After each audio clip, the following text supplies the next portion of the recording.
নিরবচ্ছিন্ন জ্বালানি চান ব্যবসায়ীরা। প্রধানমন্ত্রীর সঙ্গে বৈঠক, দ্রুত গভীর সমুদ্র বন্দর ও থার্ড টার্মিনাল চালুর তাগিদ। চাপ সামলাতে বাজেট সহায়তা দেবে চীন। হরমুজ প্রণালীতে আটকা চালান, ক্রুড অয়েল সংকটে বন্ধের শঙ্কা ইস্টার্ন রিফাইনারি। এপ্রিলের মাঝামাঝি আসবে 1 লাখ টন, পরিশোধিত জ্বালানি সরবরাহ নিশ্চিতে জোর। হামের প্রকোপ সারা দেশে, আরো 5 শিশুর মৃত্যু। 30 উপজেলায় টিকাদান শুরু আজ। প্রথমে পাবে 6 থেকে 59 মাস বয়সীরা। উপসর্গ থাকলে দেয়া হবে ভিটামিন এ।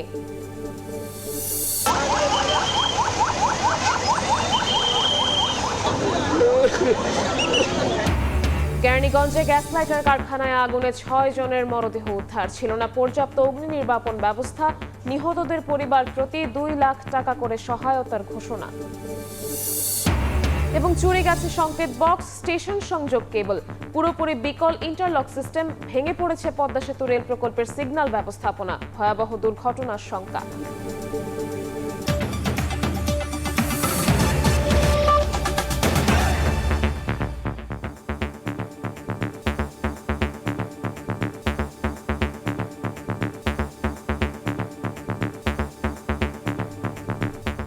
ভোরের সময়ের সঙ্গে আছি আমি শবনব নিবিড়।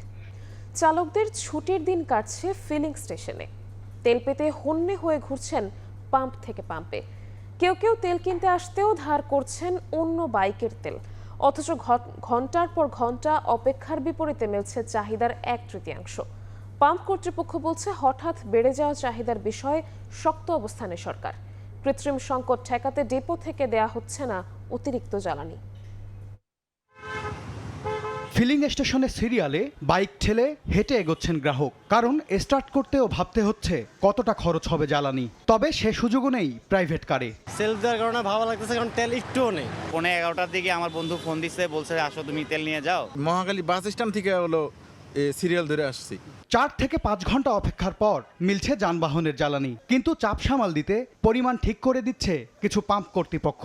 বাইকে সর্বোচ্চ 5 আর প্রাইভেট কারে মিলছে 12 লিটার। যেতটুকু পরিমাণে আমাদের দরকার অতটুকু পাচ্ছি না। 600 কত আর 3 লিটার পাবো আমি, এটাতে হয় না আসলে। পাম্পের দীর্ঘ লাইন যেমন ম্লান করে দিচ্ছে অফিস ছুটির দিনে তেল নেয়ার পরিকল্পনা, তেমনি পরিবারকে অবসর সময় দেওয়ার সুযোগ কেড়ে নিয়েছে জ্বালানি তেলের সংকট। সরকারের পক্ষ থেকে মজুদ ও সরবরাহ নিয়ে দ্বিধা কাটানোর দাবি গ্রাহকদের। অফিসে যাওয়া আসা করতে হয়, তেল তো করতে হবে, এখন যতক্ষণে দাঁড়াইতে হবে।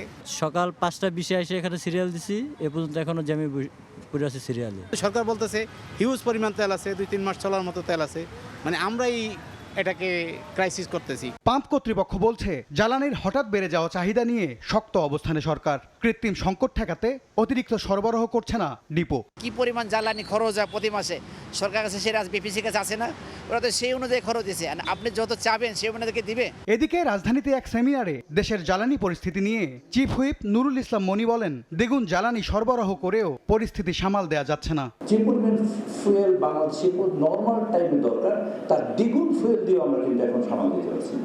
জ্বালানি বিভাগের সবশেষ তথ্য, দেশে বর্তমানে ডিজেল, অকটেন ও জেট ফুয়েলের মজুদ আছে প্রায় 1,92,000 টন। MS আরিফিন, সময় সংবাদ, ঢাকা। রাত 8টা পর্যন্ত দোকানপাট খোলা রাখার দাবি নাকচ। সন্ধ্যা 6টাতেই বন্ধ করতে হবে শপিং মল। শনিবার বিকেলে রাজধানীর বিদ্যুৎ ভবনে দোকান ও শপিং মল ব্যবসায়ী মালিক সমিতির সঙ্গে বৈঠক শেষে একথা জানান বিদ্যুৎ ও জ্বালানি মন্ত্রী ইকবাল হাসান মাহমুদ। বলেন, আপাতত 3 মাসের জন্য কার্যকর থাকবে সন্ধ্যা 6টায় শপিং মল বন্ধের সিদ্ধান্ত। তবে ঈদুল আজহার আগে ব্যবসায়ীদের সঙ্গে আলোচনা করে পরিস্থিতি পর্যালোচনা করা হবে। পরে সরকারি সিদ্ধান্ত মেনে নেয়ার কথা জানান ব্যবসায়ীরা।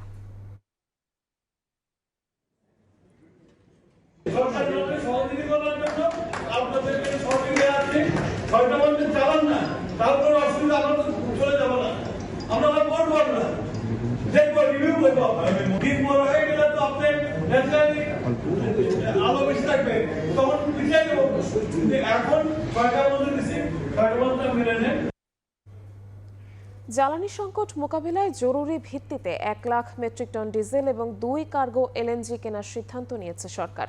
শনিবার বিকেলে অর্থমন্ত্রী আমির খসরু মাহমুদ চৌধুরীর সভাপতিত্বে অনলাইনে সরকারি ক্রয় সংক্রান্ত মন্ত্রিসভা কমিটির বৈঠকে এ অনুমোদন দেয়।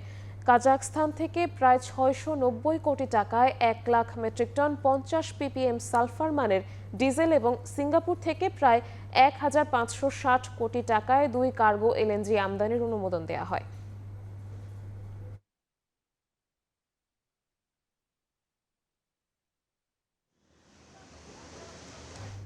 হরমুজ প্রণালীতে আটকা অপরিশোধিত জ্বালানি তেলের 3টি চালান, ফলে কাঁচামালের অভাবে বন্ধ হওয়ার শঙ্কায় দেশের একমাত্র শোধনাগার ইস্টার্ন রিফাইনারি। তবে জ্বালানি বিভাগ বলছে এপ্রিলের মাঝামাঝি বিকল্প রুটে দেশে আসছে 1 লাখ টন অপরিশোধিত তেল। এছাড়া পরিশোধিত তেলের সরবরাহ নিশ্চিত থাকায় সংকটের ঝুঁকি নেই। ফারুক ভূঁইয়া রবিনের রিপোর্ট। দেশের একমাত্র জ্বালানি তেল পরিশোধনাগার ইস্টার্ন রিফাইনারি সৌদি আরব ও সংযুক্ত আরব আমিরাত থেকে আসা অপরিশোধিত জ্বালানি পরিশোধন করে যেখান থেকে বছরে মিলে প্রায় 15 লাখ মেট্রিক টন জ্বালানি তেল। তবে ইরান যুদ্ধের ধাক্কা এসে পড়েছে রাষ্ট্রীয় এ তেল পরিশোধনাগারে। জ্বালানি বিভাগের তথ্য মতে যুদ্ধ শুরুর পর হরমুজ প্রণালী পেরিয়ে দেশে আসতে পারেনি অপরিশোধিত তেলের কোনো জাহাজ। কৌশলগত এই জলপথে বর্তমানে আটকা 3টি চালান, ফলে কাঁচামাল সংকটে ইস্টার্ন রিফাইনারি। মার্চ মাস শেষে মজুদ নেমে এসেছে 30,000 মেট্রিক টনে। পূর্ণ সক্ষমতায় চালালে যা দিয়ে বড়জোর সপ্তাহখানেক সচল রাখা যাবে রিফাইনারি। এই মাসের সেকেন্ড উইক থেকে ইয়ারএলের কাঁচামালের একটা গ্যাপ হবে, সেটা হয়তো 10-12 দিনের জন্য গ্যাপটা হবে। জ্বালানি বিভাগ বলছে বিকল্প রুটে 18 এপ্রিল দেশে আসতে পারে 1 লাখ মেট্রিক টন অপরিশোধিত তেল। তবে জাহাজ আসার পরও গভীর সমুদ্র থেকে খালাস কার্যক্রম শেষে ইস্টার্ন রিফাইনারিতে পৌঁছাতে সময় লাগবে দিন 10। এটা আসবে তো ওই উৎস থেকে, কিন্তু ভিন্ন বন্দর ব্যবহার করে আসবে, সেজন্য হয়তো কিছুটা বাড়তি পেমেন্ট দিতে হবে, বাট ওটা আমরা চেষ্টা করছি। আমরা যদি ওই শিপটা পেয়ে যাই তখন আর অসুবিধা হবে না আর কি। বিশেষজ্ঞরা মনে করেন সাময়িকভাবে ইস্টার্ন রিফাইনারি বন্ধ হলেও সংকট এড়ানো সম্ভব। সেক্ষেত্রে ডিজেল অকটেনের মতো অপরিশোধিত তেলের আমদানি নিশ্চিত রাখতে হবে। ইস্টার্ন রিফাইনারি আমাদের শুধু 15% মতো সাপ্লাই দেয়, তো ওইটা ওই সেন্সে কোনো বড় কিছু না। বাট এই অবস্থায় আমাদের ইস্টার্ন রিফাইনারিতে যতটুকুই আমরা পাই এটা খুবই ভালো। কিন্তু কথা হচ্ছে ইস্টার্ন রিফাইনারির উপরে শুধু একমাত্র আমাদের এখন ভরসা করলে চলবে না, আমাদেরকে এই যে রিফাইন প্রোডাক্টটা উপরেই চিন্তা করতে হবে, এবং রিফাইন প্রোডাক্টটা যতগুলা সোর্স থেকে আমরা আনতে পারি ওইভাবে চিন্তা করতে হবে। বিশেষজ্ঞরা বলছেন সংকটে কার্যকর করতে হবে সাশ্রয়ী নীতি। ফারুক ভূঁইয়া রবিন, সময় সংবাদ, ঢাকা। মধ্যপ্রাচ্যের সংঘাত পরিস্থিতিতে দেশে শিল্প কারখানায় নিরবচ্ছিন্ন জ্বালানি সরবরাহের নিশ্চয়তা চেয়েছেন ব্যবসায়ীরা। প্রধানমন্ত্রী তারেক রহমানের সঙ্গে বৈঠকে এ দাবি জানান শীর্ষ 9 উদ্যোক্তা। বিনিয়োগ আকর্ষণে বিদেশিদের জন্য ভিসা চালুর প্রস্তাব দেন তারা। বাণিজ্যে গতি ফেরাতে দ্রুত গভীর সমুদ্র বন্দর এবং শাহজালাল বিমানবন্দরের 3য় টার্মিনাল চালুর তাগিদ দেওয়া হয়। অর্থমন্ত্রী জানান জ্বালানি সংকট মোকাবিলায় এশিয়ান ইনফ্রাস্ট্রাকচার ইনভেস্টমেন্ট ব্যাংকের কাছে বাজেট সহায়তা চাওয়া হয়েছে। দেশের শিল্প খাতের বিদ্যমান চ্যালেঞ্জ মোকাবেলা করে ব্যবসা ও বিনিয়োগ বান্ধব পরিবেশ নিশ্চিতে শনিবার শীর্ষ 9 ব্যবসায়ীকে আলোচনার জন্য ডাকেন প্রধানমন্ত্রী তারেক রহমান। সকাল 10:30টার পর তেজগাঁওয়ে প্রধানমন্ত্রীর কার্যালয়ে প্রবেশ করেন সরকার প্রধান। বেলা 11:30টায় শুরু হওয়া বৈঠকে অংশ নেন অর্থমন্ত্রী আমির খসরু মাহমুদ চৌধুরী ও জ্বালানি মন্ত্রী ইকবাল হাসান মাহমুদও। বৈঠক সূত্রে জানা গেছে নিরবচ্ছিন্ন জ্বালানি সরবরাহের নিশ্চয়তা চেয়েছেন ব্যবসায়ীরা। সৌর বিদ্যুৎ ব্যবহারে উদ্যোক্তাদের জন্য সরকারি সহায়তাও চান তারা। বিনিয়োগ আকর্ষণে বিদেশি উদ্যোক্তাদের জন্য ভিসা চালুর প্রস্তাব দেন ব্যবসায়ীরা। আমদানি রপ্তানি বাণিজ্যে গতি আনতে গভীর সমুদ্র বন্দর এবং শাহজালাল বিমানবন্দরের 3য় টার্মিনাল দ্রুত চালুর তাগিদ দেওয়া হয়। তাদের কাছ থেকে উনি শুনেছেন যে বিনিয়োগের পথে বাধা কোথায়, তাদের বিনিয়োগে বাধা কোথায় কোথায় পাচ্ছে, এগুলোর সমাধান উনি করতে চান, খুব সহসা করতে চান, এবং এইগুলো শুনেছেন। কিছু কিছু সমাধান অন দ্য স্পট দিয়েছেন, আর বাকিগুলো আলোচনার মাধ্যমে সমাধান দেওয়া হবে। মধ্যপ্রাচ্য সংঘাতে জ্বালানি সংকটে চাপে দেশের অর্থনীতি। এই চাপ মোকাবেলায় এশিয়ান ইনফ্রাস্ট্রাকচার ইনভেস্টমেন্ট ব্যাংকের কাছে বাজেট সহায়তা চাওয়ার কথা জানান অর্থমন্ত্রী। জ্বালানি সংকটের কারণে যে চাপ সৃষ্টি হচ্ছে অর্থনীতির উপরে, বাংলাদেশের উপরে সারা বিশ্বের সব দেশের উপর এই চাপটা সৃষ্টি হচ্ছে। এখান থেকে বের হওয়ার জন্য আমরা বাজেট সাপোর্টের সম্বন্ধে আলাপ হয়েছে এবং তারা সম্মত হয়েছে, তারা বাজেট সাপোর্ট দেবে বাংলাদেশকে। প্রধানমন্ত্রীর সঙ্গে বেসরকারি খাত উন্নয়ন বিষয়ক উপদেষ্টা পরিষদের প্রথম বৈঠকে মাঝারি উদ্যোক্তাদের রপ্তানিতে উৎসাহিত করতে লাইসেন্স প্রাপ্তি সহজ করার দাবি জানানো হয়। এনবিআর এর সংস্কারের পাশাপাশি নির্দিষ্ট ব্যবসায়ীদের ওপর করের বোঝা না চাপিয়ে আওতা বাড়ানোর ওপর জোর দেন ব্যবসায়ীরা। শুভ খান, সময় সংবাদ, ঢাকা। দলকে সক্রিয় রাখতে যত দ্রুত সম্ভব বিএনপির কাউন্সিল হবে বলে জানিয়েছেন দলটির মহাসচিব মির্জা ফখরুল ইসলাম আলমগীর। শনিবার রাতে গুলশান কার্যালয়ে চেয়ারম্যান ও প্রধানমন্ত্রী তারেক রহমানের সভাপতিত্বে সভা অনুষ্ঠিত হয়। সরকার গঠনের পর এটি ছিল বিএনপির স্থায়ী কমিটির প্রথম বৈঠক। সভা শেষে মহাসচিব বলেন, যত দ্রুত সম্ভব কাউন্সিলের দিকে যাওয়ার বিষয়ে আলোচনা হয়েছে, তবে কোরবানির আগে নয়, কয়েক মাস সময় লাগবে। জ্বালানি ও হাম পরিস্থিতির পাশাপাশি সরকারের ৪৭ দিনের কার্যক্রম নিয়েও কমিটির সদস্যদের অবহিত করা হয় বলেও জানান মির্জা ফখরুল। বলেন, দলের সর্বোচ্চ নীতি নির্ধারণী ফোরামের কাছ থেকে ভবিষ্যতে করণীয় বিষয়ে পরামর্শ নেওয়া হয়েছে, তবে বৈঠকে সংরক্ষিত নারী আসন নিয়ে কোনো আলোচনা হয়নি বলেও জানিয়েছেন বিএনপি মহাসচিব।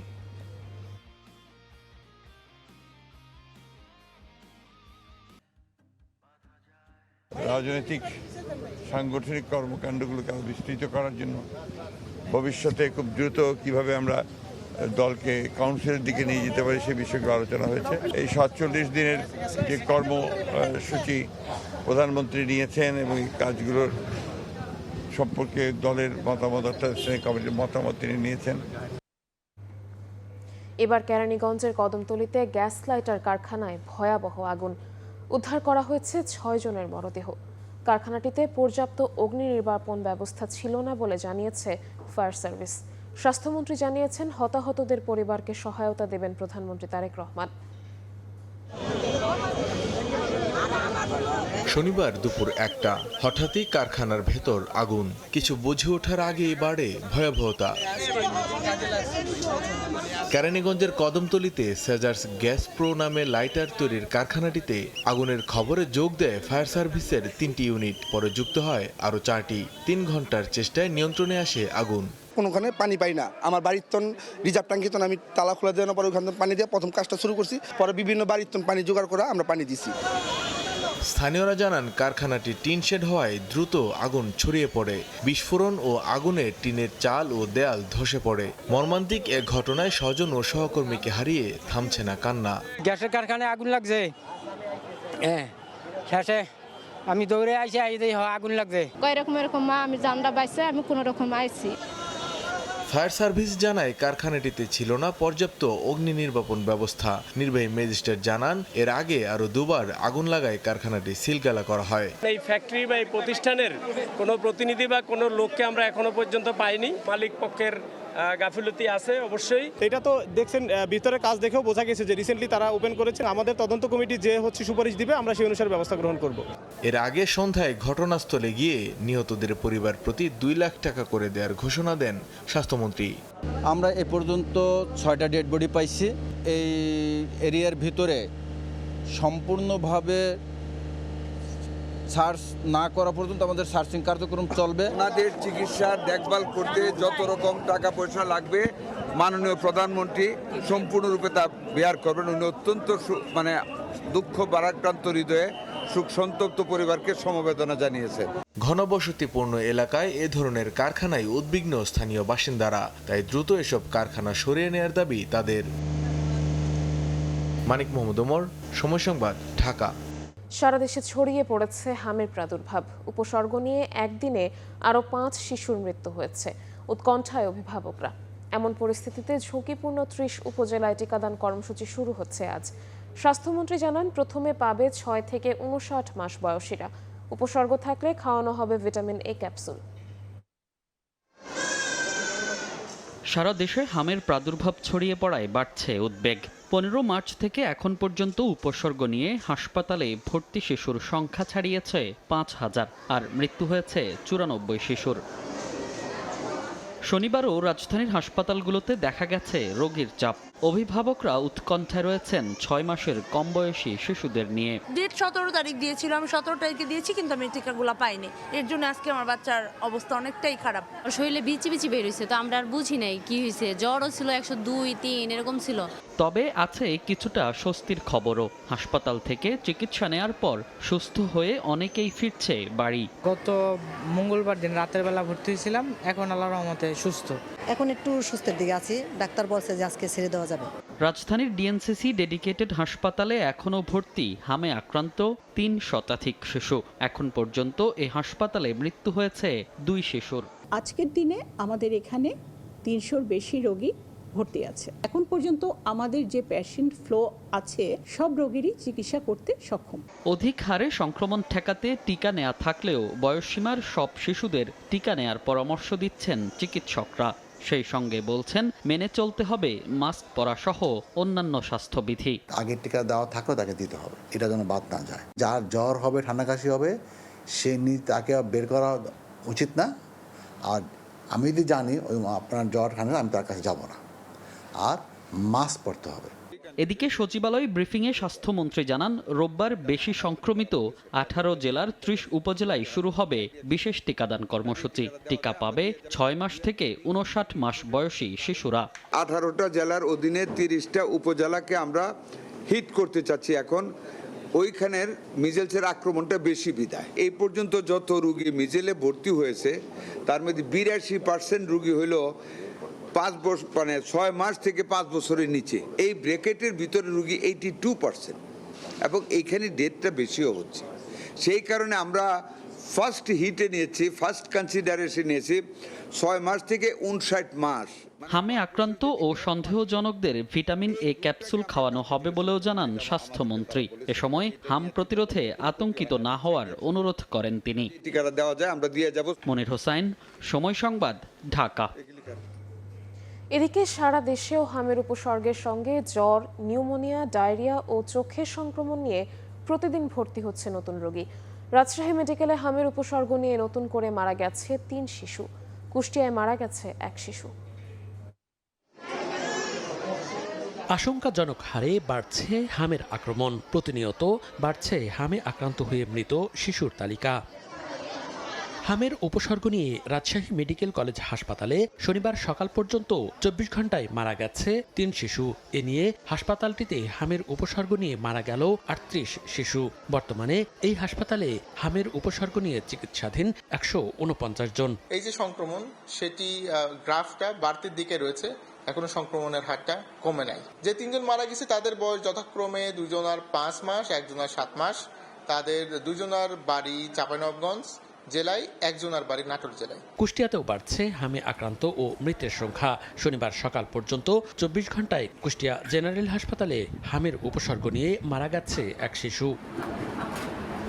গোপালগঞ্জেও আশঙ্কাজনক হারে বাড়ছে হামে আক্রান্তের সংখ্যা। গত 24 ঘন্টায় জেলার হাসপাতালগুলোতে 27 রোগী হামের উপসর্গ নিয়ে ভর্তি হয়েছেন। আতঙ্কিত না হয়ে সচেতন হওয়ার পরামর্শ চিকিৎসকদের।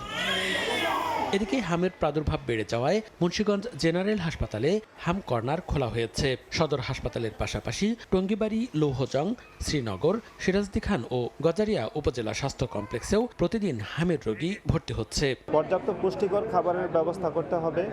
পর্যাপ্ত হাইড্রেশন বা তরল জাতীয় খাবার আমাদের নিশ্চিত করতে হবে, এবং চিকিৎসকের সাথে অতি দ্রুত পরামর্শ করার জন্য আমাদের পক্ষ থেকে সাজেশন রইল। সারা দেশের মতো রংপুরেও বাড়ছে হামের প্রাদুর্ভাব। রংপুর মেডিকেল কলেজ হাসপাতালে হাম আক্রান্ত শিশুদের জন্য আলাদা ওয়ার্ড এবং এনআইসিইউ সহ সব ধরনের ব্যবস্থা করেছে কর্তৃপক্ষ। মনিরুজ্জামান প্রান্ত, সময় সংবাদ।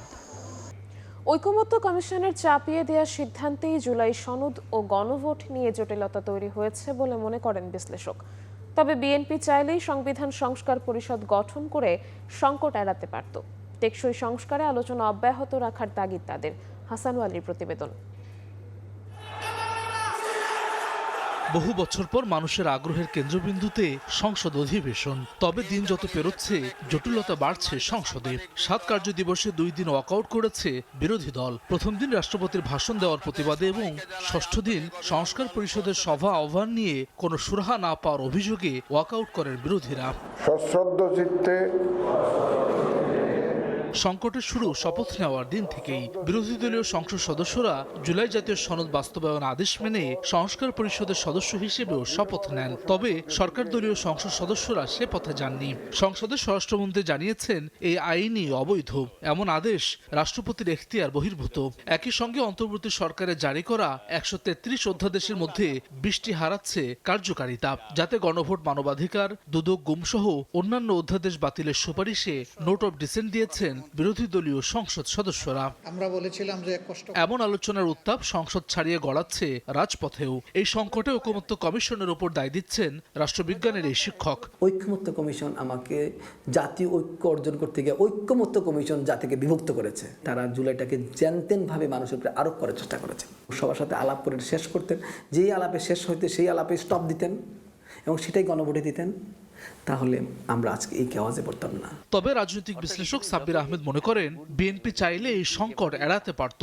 এই অবস্থা চলতে থাকলে সুযোগ পেতে পারে পতিত ফ্যাসিস্ট শক্তি। তারা পুরো প্রক্রিয়াটাকে আনুষ্ঠানিকভাবে চালু করেও তারা তাদের মতো করে সিদ্ধান্তগুলো বাস্তবায়ন করতে পারত, নিতে পারত, যেহেতু তারা অনেকগুলো বিষয়ে নোট অফ ডিসেন্ট দিয়েছে। এরা বিএনপির বিপক্ষে যাবে চূড়ান্তভাবে যদি এটা বড় হয়। অবাক হওয়ার কিছু থাকবে না যদি এক সময় জামাত এবং আওয়ামী লীগ মিলে আন্দোলন করে। তবে সংসদে তর্ক বিতর্ক ইতিবাচক হিসেবে দেখছেন দুই বিশ্লেষকই। টেকসই সংস্কারে আলোচনা অব্যাহত রাখার পরামর্শ তাদের। হাসান ওয়ালি, সময় সংবাদ, ঢাকা। গণভোটের রায় বাতিল করে বিএনপি সংস্কার প্রক্রিয়া থেকে দূরে সরে গেলে জনগণের সাথে প্রতারণা করা হবে বলে মন্তব্য করেছেন সুপ্রিম কোর্টের জ্যেষ্ঠ আইনজীবী শিশির মনির। সকালে জাতীয় প্রেসক্লাবের কাজী নজরুল ইসলাম মিলনায়তনে জুলাই সনদ বাস্তবায়ন আদেশ, আইনি ও রাজনৈতিক চ্যালেঞ্জ শীর্ষক গোলটেবিল বৈঠকে তিনি বলেন, গণভোটের মাধ্যমে ঐতিহাসিক রায় দিয়েছে জনগণ। বিএনপি সরকার গঠনের পর সংস্কার প্রক্রিয়ার থেকে কেন দূরে সরে আসছে তা স্পষ্ট নয়। বলেন, বিএনপি 16টি অধ্যাদেশ বাতিল করেছে যা জনস্বার্থ বিরোধী।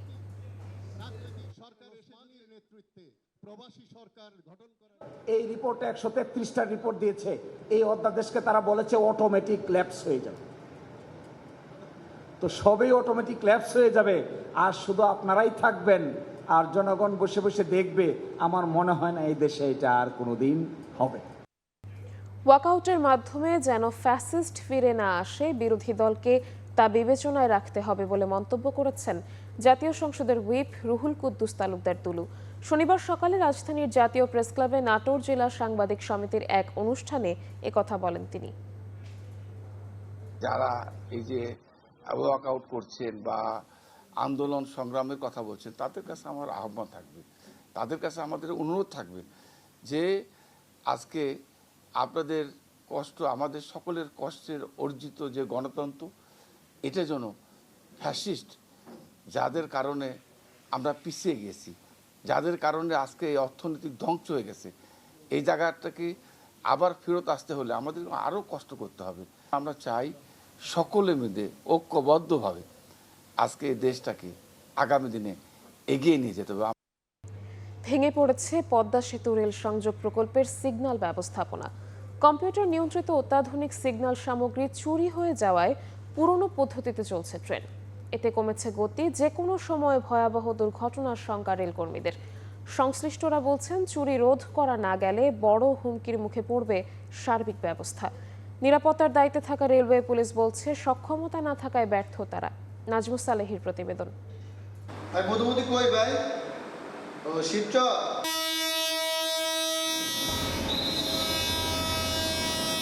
তীব্র গতিতে ছুটে আসছে ট্রেন। চালককে জরুরি বার্তা দিতে সবুজ পতাকা নাড়িয়ে দৃষ্টি আকর্ষণের চেষ্টা পয়েন্টসম্যানের। হাতে লোহার রিংয়ে বাঁধা সেই জরুরি বার্তা। এমন দৃশ্য স্মরণ করিয়ে দেয় ব্রিটিশ আমলে রেল পরিচালন ব্যবস্থাকে। শত বছরের পুরানো সেই পদ্ধতি যেন ফিরে এসেছে পদ্মা সেতু রেল সংযোগ রুটে। সিগন্যালের মালামাল চুরি হওয়ার জন্য রোদ, বৃষ্টি, ঝড় এটার মাঝেও এটা দিতে হয়। পদ্মা সেতু রেল সংযোগ প্রকল্পে ব্যবহার করা হয়েছে দেশের সর্বাধুনিক সিগন্যাল পদ্ধতি, কিন্তু নিমতলা স্টেশন মাস্টারের কক্ষে গিয়ে দেখা যায় কম্পিউটার নিয়ন্ত্রিত ইন্টারলক সিস্টেম পুরোপুরি বিকল। ট্রেনের খবর নিতে হয় মোবাইলে, আর চালকের কাছে দেয়া হয় হাতে লেখা নির্দেশিকা। সিগন্যালের সমস্ত মেকানিজম চুরি হয়ে গেছে, যার ফলে আমাদের কোনো সিগন্যাল হয় না। আমরা এখন কোনো ক্রসিংও করতে পারি না, শুধু এক লাইনে গাড়ি চলে। এই রুটে রেল লাইনের পাশে বসানো সব সিগন্যাল বক্স চুরি হয়ে গেছে। এমনকি চুরি হয়ে গেছে স্বয়ংক্রিয়ভাবে ট্রেন চলাচলের খবর রেল কর্মীদের কাছে পৌঁছে দেওয়ার সরঞ্জামও। খোয়া গেছে এক স্টেশন থেকে আর এক স্টেশনের সংযোগ কেবল, সংকেত আদান প্রদানের রিলে সিস্টেমও। এদিকে প্রায় 13-14টার মতো ভাঙ্গা চোরাই নিয়ে গেছে। কোনো সিগন্যালে কাজ করছে না, আমাদের মানে হোম পর্যন্ত অথবা আউটার পর্যন্ত গাড়ি পাইলটিং করে নিয়ে আসতে আসছে প্রত্যেকটা গাড়ি। ফলে সিগন্যাল সংশ্লিষ্টদের একমাত্র ভরসা এখন মোবাইল। ম্যানুয়াল পদ্ধতিতে ট্রেন চলাচলের পথ নির্ণয় করেন পয়েন্টসম্যান। এতে ট্রেনের গতি কমার পাশাপাশি ভয়াবহ দুর্ঘটনার শঙ্কা ট্রেন চালকদের। থামতে এবং ছাড়তে সময় লাগছে, লুপ লাইন দিতে বাড়াতে আপনার সময় লাগছে।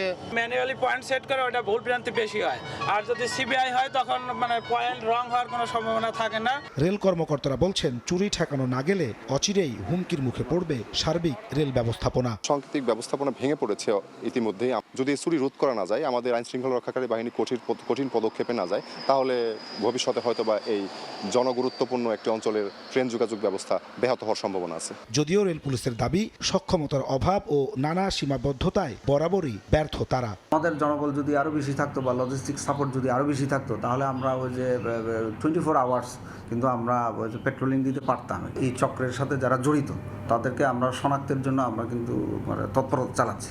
সারা দেশে 3000 কিলোমিটার রেলপথে স্টেশন আছে 470টি, আছে অসংখ্য রেল স্থাপনাও। অথচ রাষ্ট্রীয় এসব সম্পদের পাহারায় নিয়োজিত নিরাপত্তা রক্ষী মাত্র 4000। রেলের মাঠ কর্মীরা বলছেন নিরাপত্তা কর্মীদের উদাসীনতার কারণে প্রতিদিনই চুরি হচ্ছে মূল্যবান সব সিগন্যাল সামগ্রী। ফলে একেবারে বিকল হয়ে পড়েছে এই লাইনের সিগন্যাল সিস্টেম। দ্রুত যদি চুরি বন্ধে কার্যকর উদ্যোগ না নেওয়া যায়, তাহলে হুমকির মুখে পড়বে সার্বিক রেল ব্যবস্থা বলে শঙ্কা তাদের। নাজমুস সালিহি, সময় সংবাদ, সিরাজদি খান, মুন্সিগঞ্জ। ঋণের কিস্তি পরিশোধের মেয়াদ পেরিয়েছে 2 বছর। অপারেশন নিয়ে এখনও আলোচনার মধ্যেই শাহজালাল বিমানবন্দরের 3য় টার্মিনাল। পুরনো সিদ্ধান্তে জাপানকেই সরকার পরিচালনার দায়িত্ব দিতে বদ্ধপরিকর। প্রতিনিধিরা বলছেন বাণিজ্যিকভাবে লাভজনক অবস্থান ঠিক রেখেই সিদ্ধান্ত নেবে সরকার। তবে দীর্ঘমেয়াদী অর্থনৈতিক ক্ষতি এড়াতে ওপেন টেন্ডারে গুরুত্ব দিচ্ছেন বিশেষজ্ঞরা। কাজল আব্দুল্লাহর রিপোর্ট।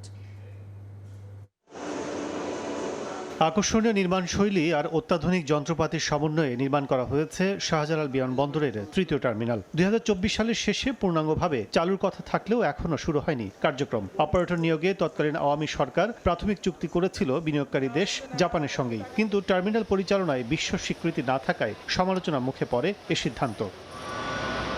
5 আগস্ট সরকার পতনের পর নতুনভাবে পর্যালোচনা শেষে অন্তর্বর্তী সরকার সিদ্ধান্ত নেয় 3য় টার্মিনাল পরিচালনায় যোগ্য অপারেটর নিয়োগ হবে উন্মুক্ত দরপত্রের মাধ্যমে। প্রায় 1.5 বছরে তা বাস্তবায়নে ব্যর্থ হয় ইউনূস সরকার। বর্তমানে বিএনপি সরকার আলোচনা করছে সেই জাপানের সঙ্গেই। উচ্চ ব্যয়ে পরিবর্তন এনে সংশোধিত প্রস্তাবও দিয়েছে জাপান। তবে দেরি না করে যে কোনো মূল্যে উভয়ের স্বার্থ ঠিক রেখে নতুন টার্মিনাল অপারেশনে আনতে আশাবাদী সরকার।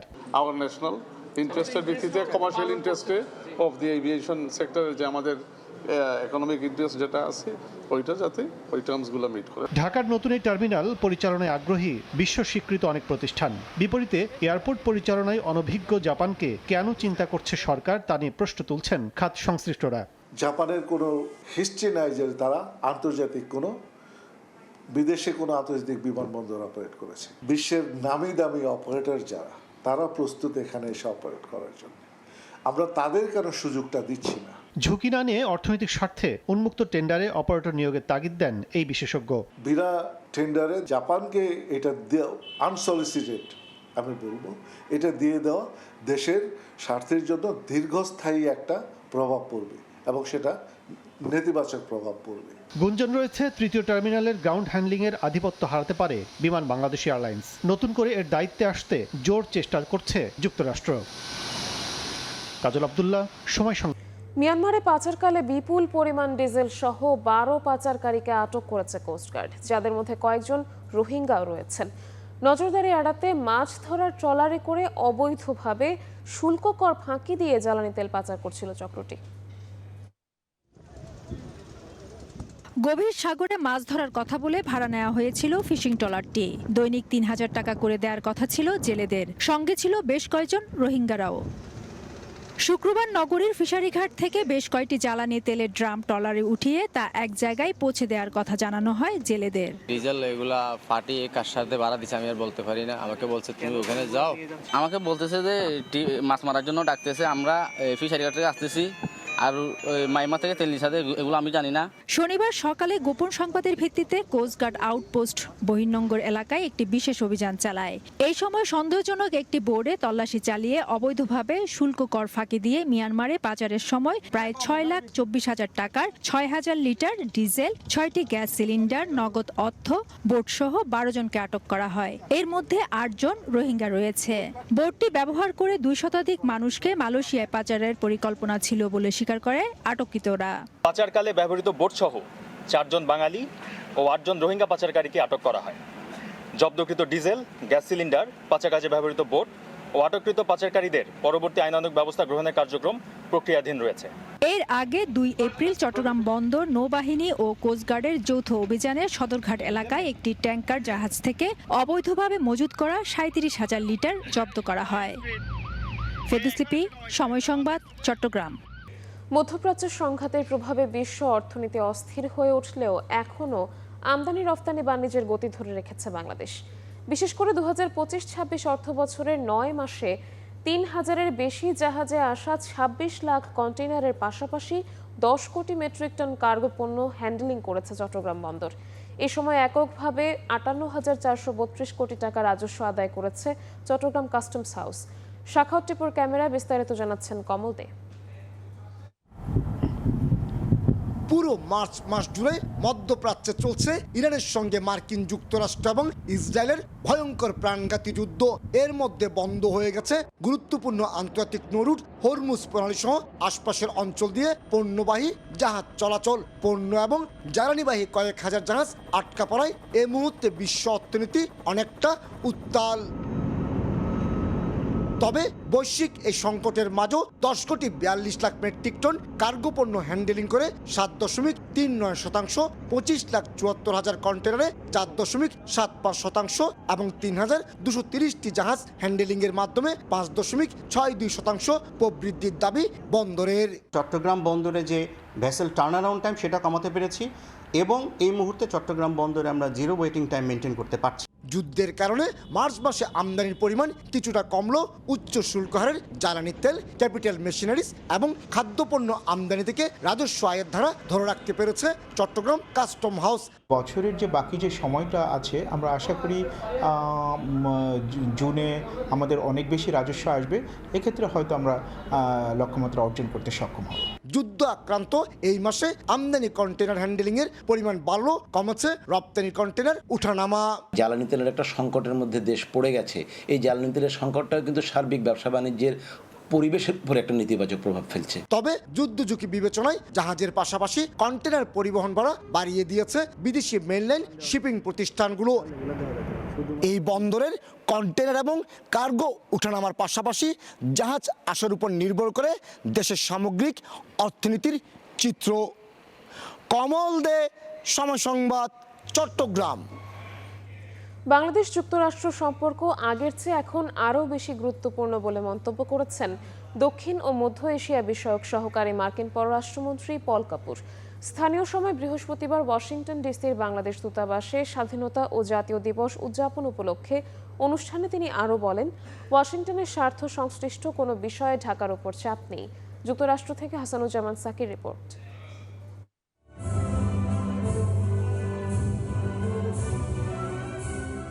স্থানীয় সময়ে বৃহস্পতিবার যুক্তরাষ্ট্রের ওয়াশিংটন ডিসির বাংলাদেশ দূতাবাসে মহান স্বাধীনতা ও জাতীয় দিবস উপলক্ষে অনুষ্ঠানের আয়োজন করা হয়। যোগ দেন বিভিন্ন দেশের রাষ্ট্রদূত, কূটনীতিক, যুক্তরাষ্ট্র সরকারের প্রতিনিধি ও প্রবাসী বাংলাদেশিরা। অনুষ্ঠানে প্রধান অতিথি হিসেবে উপস্থিত ছিলেন দক্ষিণ ও মধ্য এশিয়া বিষয়ক সহকারী মার্কিন পররাষ্ট্রমন্ত্রী পল কাপুর। অনুষ্ঠানে প্রধান অতিথি বলেন, যুক্তরাষ্ট্র ও বাংলাদেশ সম্পর্ক এখন আগের যে কোনো সময়ের চেয়ে বেশি গুরুত্বপূর্ণ। এছাড়া ওয়াশিংটনের স্বার্থ সংশ্লিষ্ট কোনো কিছু নিয়ে ঢাকার উপর চাপ নেই বলেও জানান তিনি। Bangladesh and the United States have just such a mutually beneficial relationship, and those benefits are growing. As a result, the U.S.-Bangladesh partnership isn't just important for our two countries, it's essential. দুই দেশের ব্যবসা বাণিজ্য, জ্বালানি, কৃষিপণ্য, নিরাপত্তা সহ সহযোগিতার বিষয় নিয়েও কথা বলেন পল কাপুর। জানান, উন্নত প্রযুক্তি সহায়তার প্রস্তাব দিয়েছে যুক্তরাষ্ট্র, যা স্বাধীনভাবে ব্যবহার করে সার্বভৌমত্ব সুরক্ষায় কাজে লাগাতে পারবে Bangladesh. Evolved into cooperation on issues like health, education, disaster response, and economic growth. Today, we engage each other across a wide variety of domains: security, trade and investment, governance, regional diplomacy, the list goes on. এ সময় Trump প্রশাসন ও যুক্তরাষ্ট্রের জনগণের পক্ষ থেকে বাংলাদেশের গণতান্ত্রিক সরকার ও জনগণকে অভিনন্দন জানান পল কাপুর। হাসানুজ্জামান সাকি, সময় সংবাদ, যুক্তরাষ্ট্র। পাটুরিয়া দৌলতদিয়া নদীবন্দর আধুনিকায়নে ১,৩৫১ কোটি ৭০ লাখ টাকা ব্যয়ে নেওয়া হয় বিশাল প্রকল্প। পন্টনের নিরাপত্তা ব্যারিকেড, ডাবল বলার্ড এবং করিডোর নির্মাণের সুনির্দিষ্ট পরিকল্পনা ও টেন্ডারও হয়, কিন্তু বাস্তবে তার কোনো কিছুই হয়নি। যদিও খরচ করা হয় ৮০ কোটি টাকা। ২০২৫ সালে বাতিল হয় প্রকল্পটি। এ ঘাটে বাস নদীতে পড়ে ২৬ জনের প্রাণহানির পর ফের আলোচনায় এসেছে পুরনো প্রকল্পটির অনিয়ম প্রসঙ্গ। সহকর্মী SM মামুনের ছবিতে রাইদুল ইসলাম শুভর প্রতিবেদন। পাটুরিয়া দৌলতদিয়া ফেরিঘাট, যেখানে প্রতিদিন পারাপার হয় হাজার হাজার যাত্রী আর যানবাহন, কিন্তু দক্ষিণ পশ্চিমাঞ্চলের এই প্রবেশদ্বারে যাত্রী নিরাপত্তার চিত্রটি ভয়াবহ। গত ২৫শে মার্চ দৌলতদিয়া ঘাটে ঘটে যাওয়া বাস দুর্ঘটনা আবারও মনে করিয়ে দিয়েছে এখানকার অব্যবস্থাপনার কথা। ধুলোমাখা অ্যাপ্রোচ রোড আর জরাজীর্ণ পন্টুন যেন এক একটি নীরব ঘাতক। কাগজে কলমে হাজার কোটি টাকার পাটুরিয়া দৌলতদিয়া নদীবন্দর আধুনিকায়নের জন্য নেওয়া হয়েছিল বিশাল প্রকল্প, যার ব্যয় ধরা হয়েছিল ১,৩৫১ কোটি ৭০ লাখ টাকা। প্রকল্পের আওতায় পন্টুনের নিরাপত্তা ব্যারিকেড, ডাবল বার্ড এবং করিডোর নির্মাণের সুনির্দিষ্ট পরিকল্পনা নানা জটিলতার কারণ দেখিয়ে ৮০ কোটি টাকা খরচের পর ২০২৫ সালে বাতিল করা হয় প্রকল্পটি। ২০২৪ সালে ২৭শে ফেব্রুয়ারি দৌলতদিয়া ৩ নম্বর ফেরিঘাটে নিরাপত্তা ব্যারিকেড ও সুরক্ষা সরঞ্জাম স্থাপনের জন্য একটি টেন্ডার দেয়া হয়। ৫০ লাখ টাকা বাজেটের এই কাগজে পন্টুনের সেফটি বর্ডার ও র্যাম্প পোস্ট বসানোর কথা ছিল। শুধু তাই নয়, BIWT এর বর্তমানে ঝুলে আছে ১,১৫৮ কোটি টাকার প্রায় ২৬২টি অডিট আপত্তি। আইনের শাসন কি কেবলই নথিবন্দি? বাংলাদেশ ইনল্যান্ড শিপিং অর্ডিন্যান্স ১৯৭৬ অনুযায়ী যাত্রী ও যানবাহনের নিরাপত্তা নিশ্চিত করা কর্তৃপক্ষের জন্য বাধ্যতামূলক। BIWT এর প্রকৌশল বিভাগের দায়িত্ব ছিল ঘাট ও পন্টুনের অবকাঠামো রক্ষণাবেক্ষণ, আর BIWTCর কাজ ছিল নিরাপদ পারাপার নিশ্চিত করা। কিন্তু দৌলতদিয়ার নির্বাহী প্রকৌশলীর দাবি, অ্যাপ্রোচ রোড ছাড়া সবকিছুই যেন তাদের আওতার বাইরে। টিসি দায়িত্ব, কারণ পন্টনের মালিক টিসি। পন্টনের পর থেকে যে মাটির যে রাস্তা আছে সেখান থেকে শুরু করে রাস্তার উপর পর্যন্ত আমি জাস্ট ওই যে গর্তগুলো সৃষ্টি হয়েছে, ওই গর্তগুলো যে আগে যেরকম ছিল ওইগুলো আমি দেখছি, বলছি তোমার এই গর্তগুলো ঠিক করে দাও। যারা ইটলে ঢিলেঢিলি করছে এগুলো ঠিক করে দাও। এই তাছাড়া কোনো উন্নয়নমূলক কোনো কাজ না। আমি নতুন করে ঘাট তৈরি করিনি, ওই করিনি। আইন অনুযায়ী পন্টুন আর অ্যাপ্রোচ রোডের তদারকির দায়িত্ব BIWT এর। যাত্রী নামিয়ে ফেরিতে গাড়ি ওঠানোর নিয়ম থাকলেও বাস্তবতা হলো যাত্রী আর গাড়ির হুড়োহুড়িতে পন্টুন যেন নরককুণ্ড। নিরাপত্তার নামে যে ব্যারিকেড থাকার কথা ছিল তা আজ রহস্যজনকভাবে নিখোঁজ।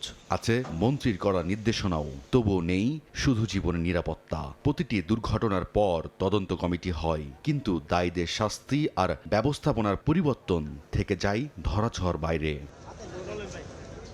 পদ্মা আজও বইছে আপন গতিতে, শুধু বয়ে বেড়াতে পারছে না এই ২৬টি প্রাণের ভার। স্বজন হারানোদের অশ্রু আজ প্রশ্ন তুলেছে, কবে শেষ হবে এই দায়িত্বহীনতার সংস্কৃতি?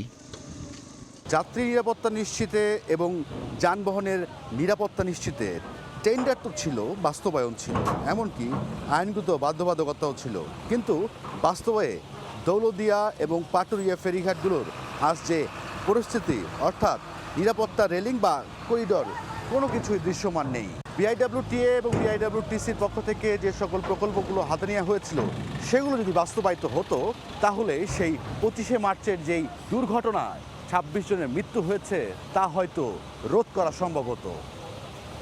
রাইদুল ইসলাম শুভ, সময় সংবাদ, পাটুরিয়া, মানিকগঞ্জ। আগাম বৃষ্টি মৌলভীবাজার চা শিল্পের জন্য আশীর্বাদ হিসেবে দেখা দিয়েছে। চৈত্রের দাবদাহের পরিবর্তে সহনীয় তাপমাত্রায় প্রুনিং করা চা গাছে আসতে শুরু করেছে কচি পাতা। সংশ্লিষ্টরা বলছেন এমন আবহাওয়া থাকলে এবছর বাম্পার ফলনের সম্ভাবনা রয়েছে। শাহ অলিদুর রহমানের পাঠানো তথ্য ও মোহাম্মদ ইয়ারুব আহমদের ছবি নিয়ে রিপোর্ট।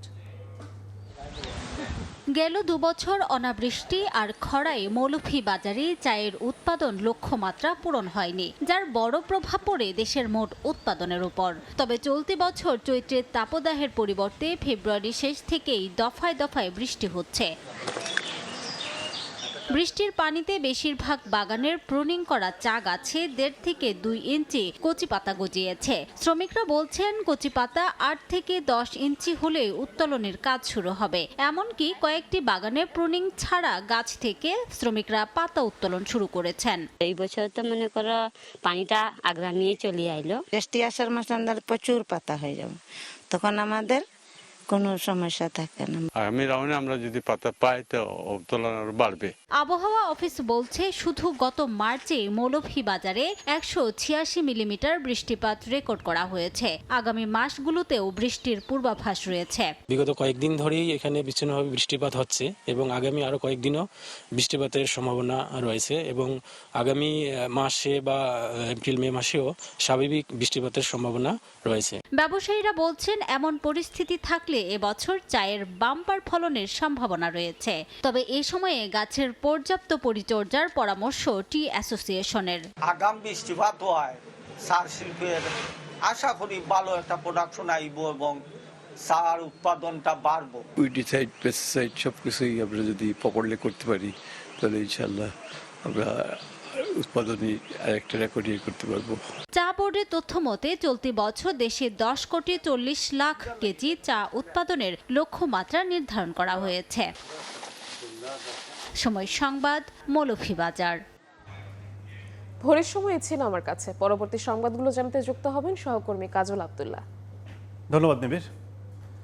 পরবর্তী সংবাদগুলো জানাবো আমি কাজল আব্দুল্লাহ। আবারও পদ্মা সেতু রেল প্রকল্পের খবর। ভেঙে পড়েছে পদ্মা সেতু রেল সংযোগ প্রকল্পের সিগন্যাল ব্যবস্থাপনা। কম্পিউটার নিয়ন্ত্রিত অত্যাধুনিক সিগন্যাল সামগ্রী চুরি হয়ে যাওয়ায় পুরনো পদ্ধতিতে চলছে ট্রেন। এ বিষয়ে আরও জানাতে এই মুহূর্তে শ্রীনগরে আছেন সহকর্মী নাসিরউদ্দিন উজ্জ্বল। সরাসরি আছে তার কাছে। পদ্মা সেতু রেল নেটওয়ার্কের আওতায় 20টি স্টেশন রয়েছে। এই স্টেশনগুলোর মধ্যে কিন্তু 14টি নতুন এবং বাকি যে 6টি সেগুলো কিন্তু আধুনিকায়ন করা হয়েছে। এবং এই যে রেল স্টেশনগুলো রয়েছে প্রতিটি রেল স্টেশনে কিন্তু এই কম্পিউটার সিস্টেমে কিন্তু তাদের রেল যে সিগন্যাল সেটি নিশ্চিত করবার কথা রয়েছে।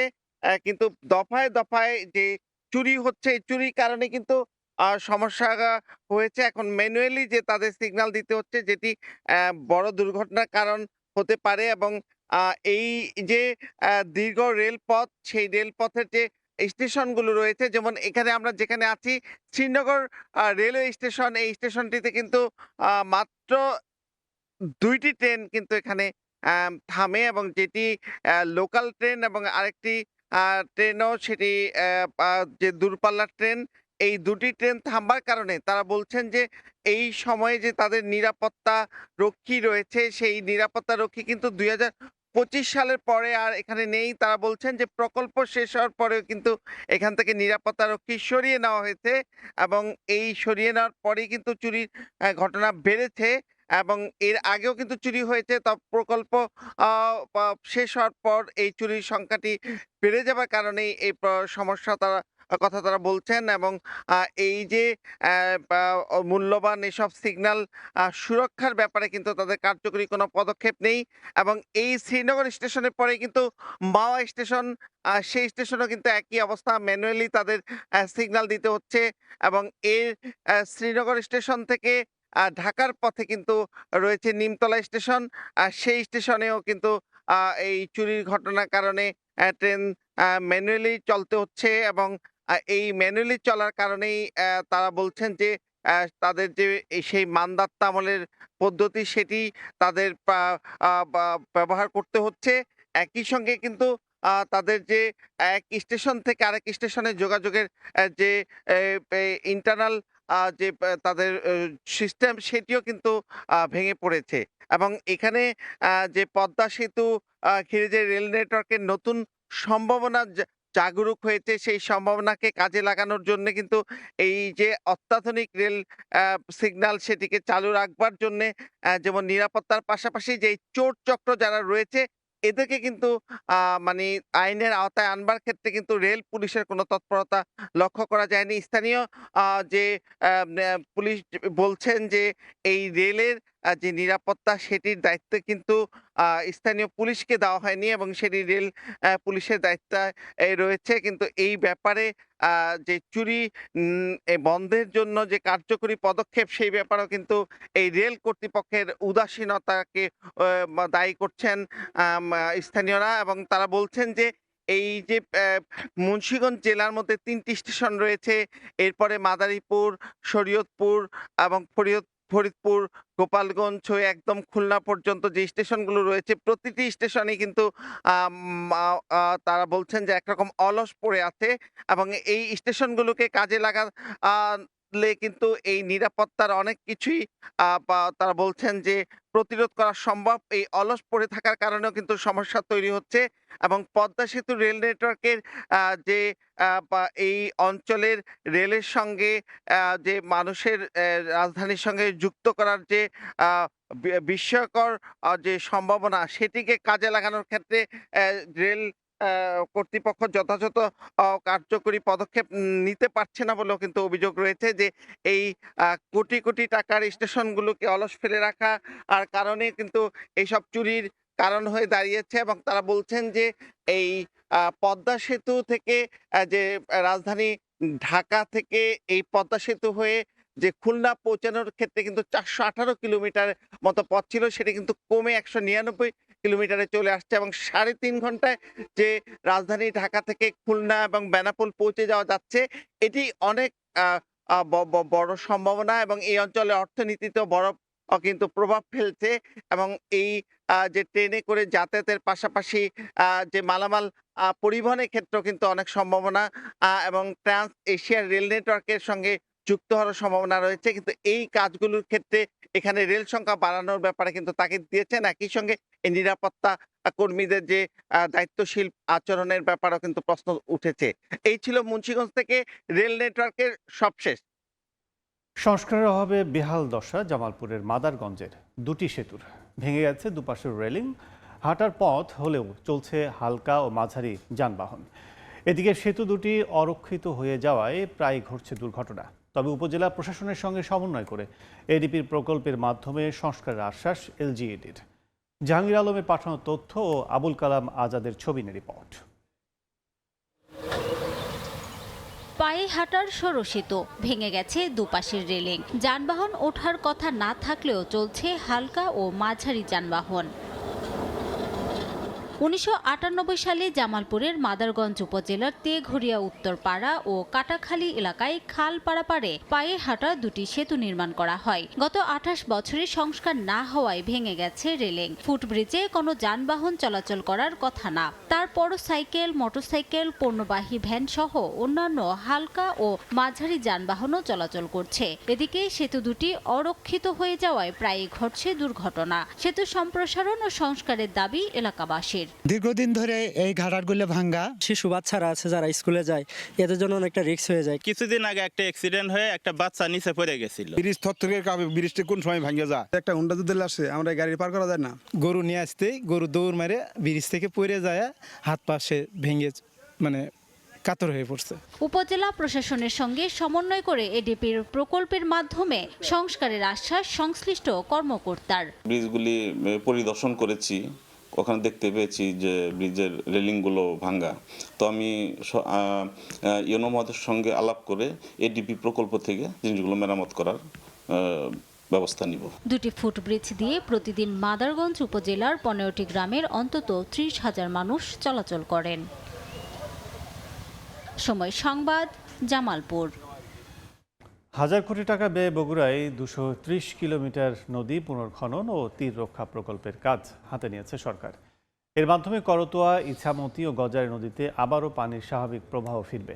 সংশ্লিষ্টরা বলছেন, প্রকল্পের কাজ শেষ হলে সেচ সুবিধা নিশ্চিতের পাশাপাশি রোধ হবে নদী ভাঙন। শাহাদুল ইসলামের ছবিতে আব্দুল আওয়ালের রিপোর্ট। একসময়ের করতোয়ার তীরে গড়ে উঠেছিল হাজারো বছরের পুরনো পুণ্ডনগর সভ্যতা। নদী কেন্দ্রিক গড়ে উঠেছিল এই অঞ্চলের অর্থনীতি ও মানুষের জীবিকা। তবে দখলে দূষণের সে করতোয়া আজ বিলীন হওয়ার পথে। বগুড়া নদী খনন ও তীর রক্ষায় বিগত সরকার বারবার আশ্বাস দিলেও বাস্তবায়ন হয়নি। গত ফেব্রুয়ারিতে বিএনপি সরকার গঠনের পর প্রধানমন্ত্রী তারেক রহমানের উদ্যোগে জেলার করতোয়া, ইছামতি ও গজরিয়া নদী পুনর্খনন ও তীর রক্ষার প্রকল্প হাতে নেয় সরকার। এখানে গোসল করেছি, মাছ মেরেছি আমাদের সময়ে, আমরা ছোটতে যখন ছিলাম। করতোয়া নদীর যে অবস্থা চলে এসছে, এটা একটা ড্রেনেজের চেয়েও করুণ অবস্থা চলে আসছে। করতোয়া নদী উন্নয়ন সিস্টেম প্রকল্পের আওতায় থাকছে পুনর্খনন, ভূমি অধিগ্রহণ, নদীটির সংরক্ষণ, স্লোপ প্রোটেকশন, নদীটির রক্ষা এবং বাঁধ নির্মাণ। প্রকল্পটি বাস্তবায়ন হলে গাইবান্ধার গোবিন্দগঞ্জ সহ বগুড়ার 8 উপজেলার মানুষ সরাসরি সেচ সুবিধা পাবেন। বেশ ভালো টল পানি ছিল, আমরা বহুত মাছ মারছি, সকলেই মাছ মেরে খাচ্ছে। আরো অনেক কাজ বাকি আছে, এটা খনন করা লাগবে, দুই ধার দিলে আরো একটু উঁচু করে, মনে করেন আর একটু সুন্দর হবে। প্রথমে নদীতে ফুল খনন হবে, এরপরে জাস্ট যেহেতু এখানে পানি ধরে রাখা একটা কনসেপ্ট আমরা নিয়েছি, যার জন্য আমরা 121টি হাম্প তৈরি করব, যার ফলে প্রায় 2 মিটার পানি ধরে রাখা সম্ভব হবে বলে আমরা আশা প্রকাশ করছি। পরিবেশবাদীরা বলছেন, করতোয়া নদী পুনর্খননের মধ্য দিয়ে এই অঞ্চলের আর্থসামাজিক প্রেক্ষাপটে ব্যাপক পরিবর্তন আসবে। আমাদের সরকারিভাবে যে চিন্তা করছে যে প্রকল্পটি নিয়ে, সেটি নিলে হয়তো আমাদের করতোয়াকে বাঁচানো যাবে এবং করতোয়ার যে আপনার হচ্ছে খনন এবং দূষণ মুক্ত করা এবং কলকারখানার যে বর্জ্য সেটি হচ্ছে করতোয়াতে ফালানো হয়, সেটাও একটা ব্যাপার। এগুলোকে যেন বন্ধ করা হয়। করতোয়া নদী উন্নয়ন সিস্টেম প্রকল্পে ব্যয় ধরা হয়েছে 1122 কোটি টাকা। করতোয়া নদী উন্নয়ন নামের এই মেগা প্রকল্প বাস্তবায়িত হলে প্রাণ প্রকৃতি রক্ষার পাশাপাশি এই অঞ্চলের অর্থনীতিতেও গতি ফিরবে, পাশাপাশি করতোয়া ফিরে আসবে তার আপন রূপে, এমনটাই মনে করছেন সংশ্লিষ্টরা। আব্দুল আওয়াল, সময় সংবাদ, বগুড়া। কয়েকদিনের অতিবৃষ্টি ও উজান থেকে নেমে ভারতীয় পাহাড়ি ঢলে সুনামগঞ্জে হাওরের নিম্নাঞ্চলে জমি তলিয়ে গেছে। মেশিন চালিয়ে ও ফসল রক্ষা বাঁধ কেটে পানি নিষ্কাশনের চেষ্টা করছেন কৃষকরা। সদর ও শান্তিগঞ্জ উপজেলার শিয়ালমারা খালের এ চিত্র। নাব্য কমে যাওয়ায় ও দেখার হাওরের ঝুঁকিপূর্ণ বাঁধে মহসিং নদীর পানি নিষ্কাশনের স্লুইস গেট না থাকায় প্রতি বছর 2টি উপজেলার 700 হেক্টর জমি জলাবদ্ধতার শিকার হচ্ছে। এর ফলে 1500 হেক্টর জমির ফসল ক্ষতিগ্রস্ত হয়েছে বলেও জানান চাষিরা। পানি নিষ্কাশনের ব্যবস্থা না রেখে ফসল রক্ষা বাঁধ নির্মাণ করায় ক্ষতিগ্রস্ত হয়েছেন বলে অভিযোগ কৃষকদের। 48 ঘন্টার মধ্যে হরমুজ প্রণালী খুলে না দিলে ইরানে নরক নেমে আসবে বলে হুঁশিয়ারি দিয়েছেন মার্কিন প্রেসিডেন্ট ডোনাল্ড ট্রাম্প। হুমকি সরাসরি প্রত্যাখ্যান করে একে বোকামিপূর্ণ পদক্ষেপ বলে আখ্যা দিয়েছে ইরান। পাশাপাশি পরিস্থিতি আরও জটিল করলে গোটা অঞ্চলকে যুক্তরাষ্ট্র ইসরায়েলের জন্য জাহান্নামে পরিণত করা হবে বলে হুঁশিয়ারি দেয় তেহরান। এদিকে ইরানের পেট্রোকেমিক্যাল কারখানায় ইসরায়েলি হামলায় 5 জন নিহত ও 170 জন আহতের খবর পাওয়া গেছে। জবাবে ইসরায়েল, কুয়েত ও সংযুক্ত আরব আমিরাতে হামলা চালায় পেজেশকিয়ান প্রশাসন। শুধু সামরিকভাবে নয়, অর্থনৈতিকভাবে একে অপরকে পঙ্গু করে দিতে পাল্টাপাল্টি হামলা চালিয়ে যাচ্ছে ইরান ও ইসরায়েল। স্থানীয় সময় শনিবার ইরানের অর্থনীতির বড় উৎস বিভিন্ন পেট্রোকেমিক্যাল কারখানায় হামলার দাবি করেন ইসরায়েলের প্রধানমন্ত্রী বেনিয়ামিন নেতানিয়াহু। এতে বেশ কয়েকজন নিহত হন। ইরানের বুশেহের পারমাণবিক বিদ্যুৎ কেন্দ্রেও হামলা চালানো হয়। এর আগে ইরানের ইস্পাত উৎপাদন সক্ষমতার 70% ধ্বংস করার দাবি করেন তিনি। লেবাননের দক্ষিণাঞ্চলেও ইসরায়েলি বিমান হামলা ও গোলাবর্ষণ হয়েছে। অব্যাহত হামলায় চুপ করে নেই ইরানও। তেল আবিবকে লক্ষ্য করে দফায় দফায় ক্ষেপণাস্ত্র ছুটছে তারা। পাশে দাঁড়িয়েছে বিভিন্ন মিত্র সংগঠন। একই দিন ইসরায়েলের সাফেদ শহর, মেরন এয়ার কন্ট্রোল বেস, মেতুলা ও গোলানি ব্রিগেডের সদর দপ্তর সহ বিভিন্ন লক্ষ্যবস্তুতে আঘাত হানার কথা জানায় লেবাননের সশস্ত্র গোষ্ঠী হিজবুল্লাহ। যৌথভাবে ইসরায়েলে হামলার কথা জানায় ইয়েমেনের সশস্ত্র গোষ্ঠী হাউতি। কুয়েত জানিয়েছে 24 ঘন্টায় তাদের আকাশ সীমায় 8টি ব্যালিস্টিক ক্ষেপণাস্ত্র ও 19টি ড্রোন প্রবেশ করেছে, যা প্রতিহত করা হয়। একই সময়ে সংযুক্ত আরব আমিরাত 23টি ক্ষেপণাস্ত্র ও 56টি ড্রোন মোকাবিলা মোকাবিলার কথা জানায়। এদিকে যুদ্ধ চলাকালীন নতুন আকাশ প্রতিরক্ষা ব্যবস্থা মোতায়েনের কথা জানিয়েছে ইরান, পাশাপাশি নিজেদের আকাশসীমায় পূর্ণ নিয়ন্ত্রণ প্রতিষ্ঠার ঘোষণা দিয়েছে। এদিকে যুক্তরাষ্ট্রে নিহত জেনারেল কাসেম সোলাইমানির আত্মীয়দের আটক করা হয়েছে বলে জানিয়েছে স্টেট ডিপার্টমেন্ট।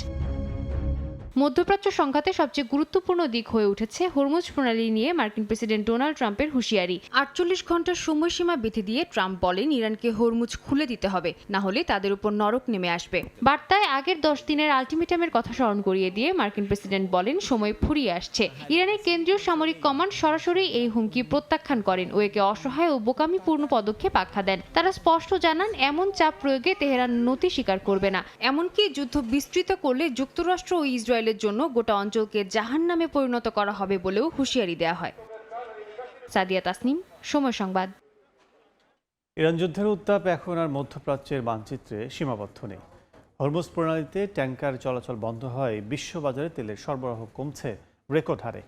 তবে এই সংকট কেবল পেট্রোল পাম্পেই থেমে থাকেনি। কাঁচামালের অভাবে প্লাস্টিক, পোশাক থেকে শুরু করে চিকিৎসা সরঞ্জামের উৎপাদনও এখন বন্ধের মুখে।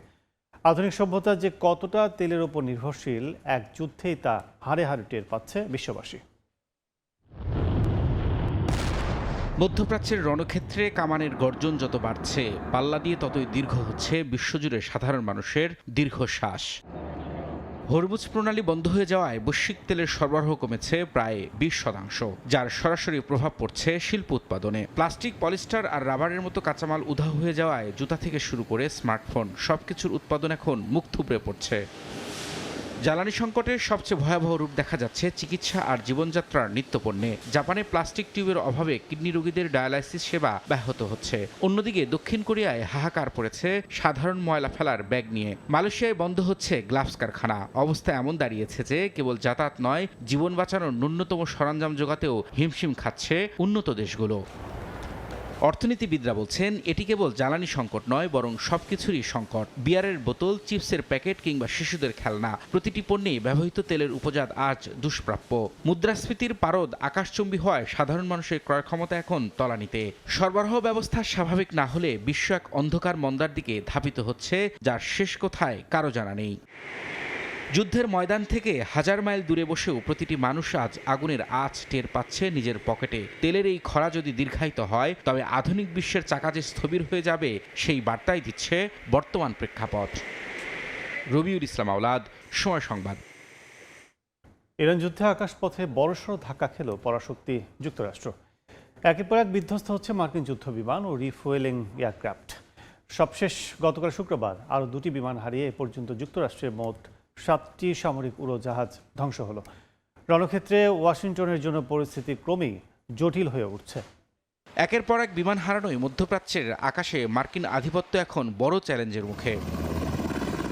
এর আগে গত 2 মার্চ কুয়েতের আকাশে এক অনাকাঙ্ক্ষিত ঘটনা ঘটে।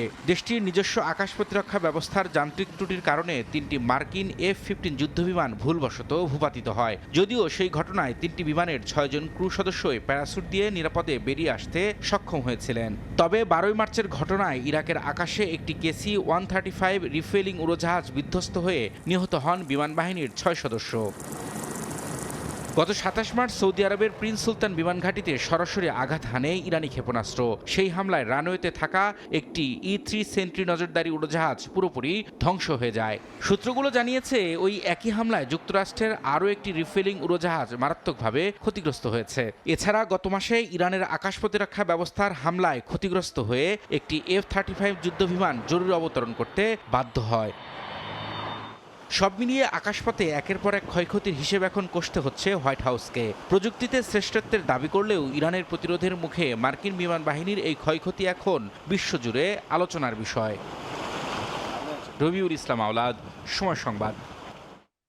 রুশ প্রেসিডেন্ট ভ্লাদিমির পুতিনের সঙ্গে সরাসরি আলোচনায় বসতে প্রস্তুত ইউক্রেনের প্রেসিডেন্ট ভলোদিমির জেলেনস্কি। তুরস্কের প্রেসিডেন্ট রিসেপ তাইয়েপ এরদোয়ানের সঙ্গে ইস্তাম্বুলে বৈঠকের পর এই কথা জানান তিনি। এদিকে আলোচনার মধ্যে ইউক্রেনে রুশ হামলায় 15 জন নিহত হয়েছেন। ইউক্রেন জুড়ে রাশিয়ার হামলা আরও তীব্র হয়েছে, হতাহত হচ্ছে অনেক মানুষ। খার্কিভ অঞ্চলে একাধিক শহর ও গ্রামে সামরিক অভিযানে প্রাণহানি ঘটেছে। সুমি অঞ্চলে ড্রোন নিক্ষেপ করলে আহত হন শিশুসহ অনেকে। দক্ষিণ পূর্বাঞ্চলের নিকোপোলে একটি বাজারে ড্রোনের আঘাতে কয়েকজন নিহত ও বহু মানুষ আহত হন। দোনেৎস্কেও প্রাণহানির খবর মিলেছে। ইউক্রেনের দাবি, এক রাতে প্রায় ৩ শতাধিক ড্রোন ছুড়েছে রাশিয়া, যার বেশিরভাগই ভূপাতিত বা নিষ্ক্রিয় করা হয়েছে। তবে কিছু ড্রোন গুরুত্বপূর্ণ স্থাপনায় আঘাত হেনেছে এবং বিভিন্ন স্থানে ধ্বংসাবশেষ পড়ে ক্ষয়ক্ষতি হয়েছে। জবাবে রাশিয়ার রোস্তভ অঞ্চলে হামলা চালায় ইউক্রেনীয় সেনারা, যেখানে হতাহত ও অগ্নিকাণ্ডের খবর পাওয়া গেছে। এমন পরিস্থিতিতে তুরস্কের প্রেসিডেন্ট রিসেপ তাইয়েপ এরদোয়ানের সঙ্গে ইস্তাম্বুলে বৈঠক করেন ইউক্রেনের প্রেসিডেন্ট ভলোদিমির জেলেনস্কি। এরদোয়ান আবারও রাশিয়া ইউক্রেন সংলাপের আহ্বান জানান এবং কৃষ্ণ সাগরে নিরাপদ নৌ চলাচল ও জ্বালানি সরবরাহের নিরাপত্তার উপর গুরুত্ব দেন। একই সঙ্গে ইউক্রেনের সঙ্গে বাণিজ্য ও নিরাপত্তা সহযোগিতা বাড়ানোর কথাও তুলে ধরেন। জেলেনস্কি জানিয়েছেন তিনি রুশ প্রেসিডেন্ট ভ্লাদিমির পুতিনের সঙ্গে সরাসরি আলোচনায় বসতে প্রস্তুত। যে কোনো ফরম্যাটে নেতাদের পর্যায়ের বৈঠকের বিষয়ে আগ্রহ প্রকাশ করে তিনি বলেন, তুরস্কের মধ্যস্থতায় ইস্তাম্বুলে আলোচনা আয়োজনের উদ্যোগকে স্বাগত জানায় কিয়েভ। জেলেনস্কি জানান, যুদ্ধ থামাতে কূটনৈতিক পথকে সক্রিয় করার উপর জোর দিচ্ছে ইউক্রেন। সাদিয়া তাসনিম, সময় সংবাদ। গাজায় যুদ্ধবিরতির মধ্যেও ইসরায়েলি হামলায় আরও ৩ জন নিহত হয়েছেন। তারা সবাই বেসামরিক নাগরিক। এদিকে যুদ্ধবিধ্বস্ত অঞ্চলটিতে ভয়াবহ প্রভাব ফেলছে জ্বালানি সংকট। বন্ধ হয়ে যাওয়ার আশঙ্কায় হাসপাতাল, পানি পয়ঃনিষ্কাশন ব্যবস্থাতেও আঘাত ঘটছে। পাল্লা দিয়ে তীব্র হচ্ছে বেঁচে থাকা মানুষের আর্থিক সংকট। গাজার মধ্যাঞ্চলের আল জাওয়াইদায় একটি গাড়িতে ইসরায়েলি বিমান হামলার ভয়াবহ দৃশ্য সামনে এসেছে। পুড়ে যাওয়া গাড়ির ধ্বংসস্তূপ থেকে একজনের মরদেহ উদ্ধার করা হয়েছে। একই দিনে খান ইউনিসের পশ্চিমে আল মাওয়াসি এলাকায় ইসরায়েলের গুলিতে আহত হয়েছেন আরও কয়েকজন ফিলিস্তিনি। গাজা সিটি ও জাবালিয়াতেও গোলাবর্ষণের খবর পাওয়া গেছে। যুদ্ধবিরতি কার্যকর থাকলেও প্রতিদিনই এমন হামলা চালিয়ে যাচ্ছে নেতানিয়াহু বাহিনী। এদিকে দীর্ঘদিনের বিদ্যুৎ সংকটে গাজায় পানি পয়ঃনিষ্কাশন ও স্বাস্থ্যসেবা মারাত্মকভাবে ব্যাহত হচ্ছে। প্রায় ৭৫টি পানির কূপ বিদ্যুতের উপর নির্ভরশীল, যা বন্ধ হয়ে যাওয়ার ঝুঁকিতে রয়েছে। বাস্তুচ্যুত পরিবারগুলোর নিরাপদ পানির সংকট আরও তীব্র হয়ে উঠছে। আল শিফা সহ বিভিন্ন হাসপাতাল জেনারেটরের উপর নির্ভর করে চলছে, কিন্তু জ্বালানি সংকটে সেগুলোও বন্ধ হয়ে যাওয়ার আশঙ্কা তৈরি হয়েছে। রেড ক্রস বলছে, স্বাস্থ্য ব্যবস্থা যে কোনো সময় ভেঙে পড়তে পারে। একই সঙ্গে খান ইউনিসে মানুষ ভিড় করছে দাতব্য রান্নাঘরে, কারণ বাজারে পণ্য থাকলেও কেনার মতো অর্থ নেই অধিকাংশ পরিবারের। সাদিয়া তাসনিম, সময় সংবাদ। ইরান ইসরায়েল যুদ্ধের উত্তাপে ডালমাটাল ইউরোপের শীর্ষ অর্থনীতি জার্মানি। মধ্যপ্রাচ্যে অস্থিরতার জেরে দেশটিতে জ্বালানি তেলের দাম বাড়ায় দেখা দিয়েছে চরম অনিশ্চয়তা। এমন পরিস্থিতিতে জীবনমাত্রার ব্যয় সামাল দিতে সাধারণ মানুষ এখন ঝুঁকছেন বিদ্যুৎ চালিত সাশ্রয়ী গাড়ির দিকে। জার্মানি থেকে বিস্তারিত জানাচ্ছেন বিটু বড়ুয়া। ইরানে যুক্তরাষ্ট্র ও ইসরায়েলের হামলা শুরুর পর থেকেই জার্মানিতে লাফিয়ে বাড়ছে জ্বালানির দাম। দেশটির অটোমোবাইল ইন্ডাস্ট্রি অ্যাসোসিয়েশনের তথ্য মতে মধ্যপ্রাচ্যে অস্থিরতা শুরুর পর থেকেই আন্তর্জাতিক বাজারের তুলনায় স্থানীয় বাজারে ডিজেল, পেট্রোল ও প্রাকৃতিক গ্যাসের দাম বেড়েছে ২০ থেকে ৩০%। জ্বালানি তেলের সরবরাহ কমে যাওয়াকে জার্মানির শক্তিশালী অর্থনীতির জন্য বড় অশনি সংকেত হিসেবে দেখছেন দেশটির অর্থনীতিবিদরা। জার্মানি এই মুহূর্তে জ্বালানি তেলের দাম নিয়ে ভীষণ অস্থির সময় পার করছে। এর ফল সাধারণ মানুষের আয়ের উপর পড়বে। বিশেষ করে জ্বালানি তেল কিনতে গিয়ে নিত্য প্রয়োজনীয় জিনিস কেনার অর্থ দ্রুত ফুরিয়ে যাচ্ছে। তার মানে দুর্বল হয়ে যাচ্ছে জার্মান অর্থনীতি। পরিস্থিতি মোকাবিলায় জীবাশ্ম জ্বালানি চালিত গাড়ির পরিবর্তে এখন ইলেকট্রিক কার বা বৈদ্যুতিক বাহনের প্রতি আগ্রহ বাড়ছে জার্মানদের। সাম্প্রতিক এক জরিপ বলছে অন্তত ৫০% মানুষ এখন বৈদ্যুতিক গাড়ি কেনার পক্ষে মত দিয়েছেন। জ্বালানি সাশ্রয়ে অপ্রয়োজনে গাড়ি না চালানোর পরামর্শ দিয়েছে জার্মান সরকার। একই সাথে পরিবেশ বান্ধব ও সাশ্রয়ী পরিবহন ব্যবস্থা গড়ে তুলতে প্রায় ৮ লাখ বৈদ্যুতিক গাড়ি তৈরির লক্ষ্যমাত্রা নির্ধারণ করা হয়েছে। এই বিশাল কর্মযজ্ঞ বাস্তবায়নে সংশ্লিষ্ট খাতে ৩ বিলিয়ন ইউরো বিনিয়োগের ঘোষণা দিয়েছে জার্মান প্রশাসন।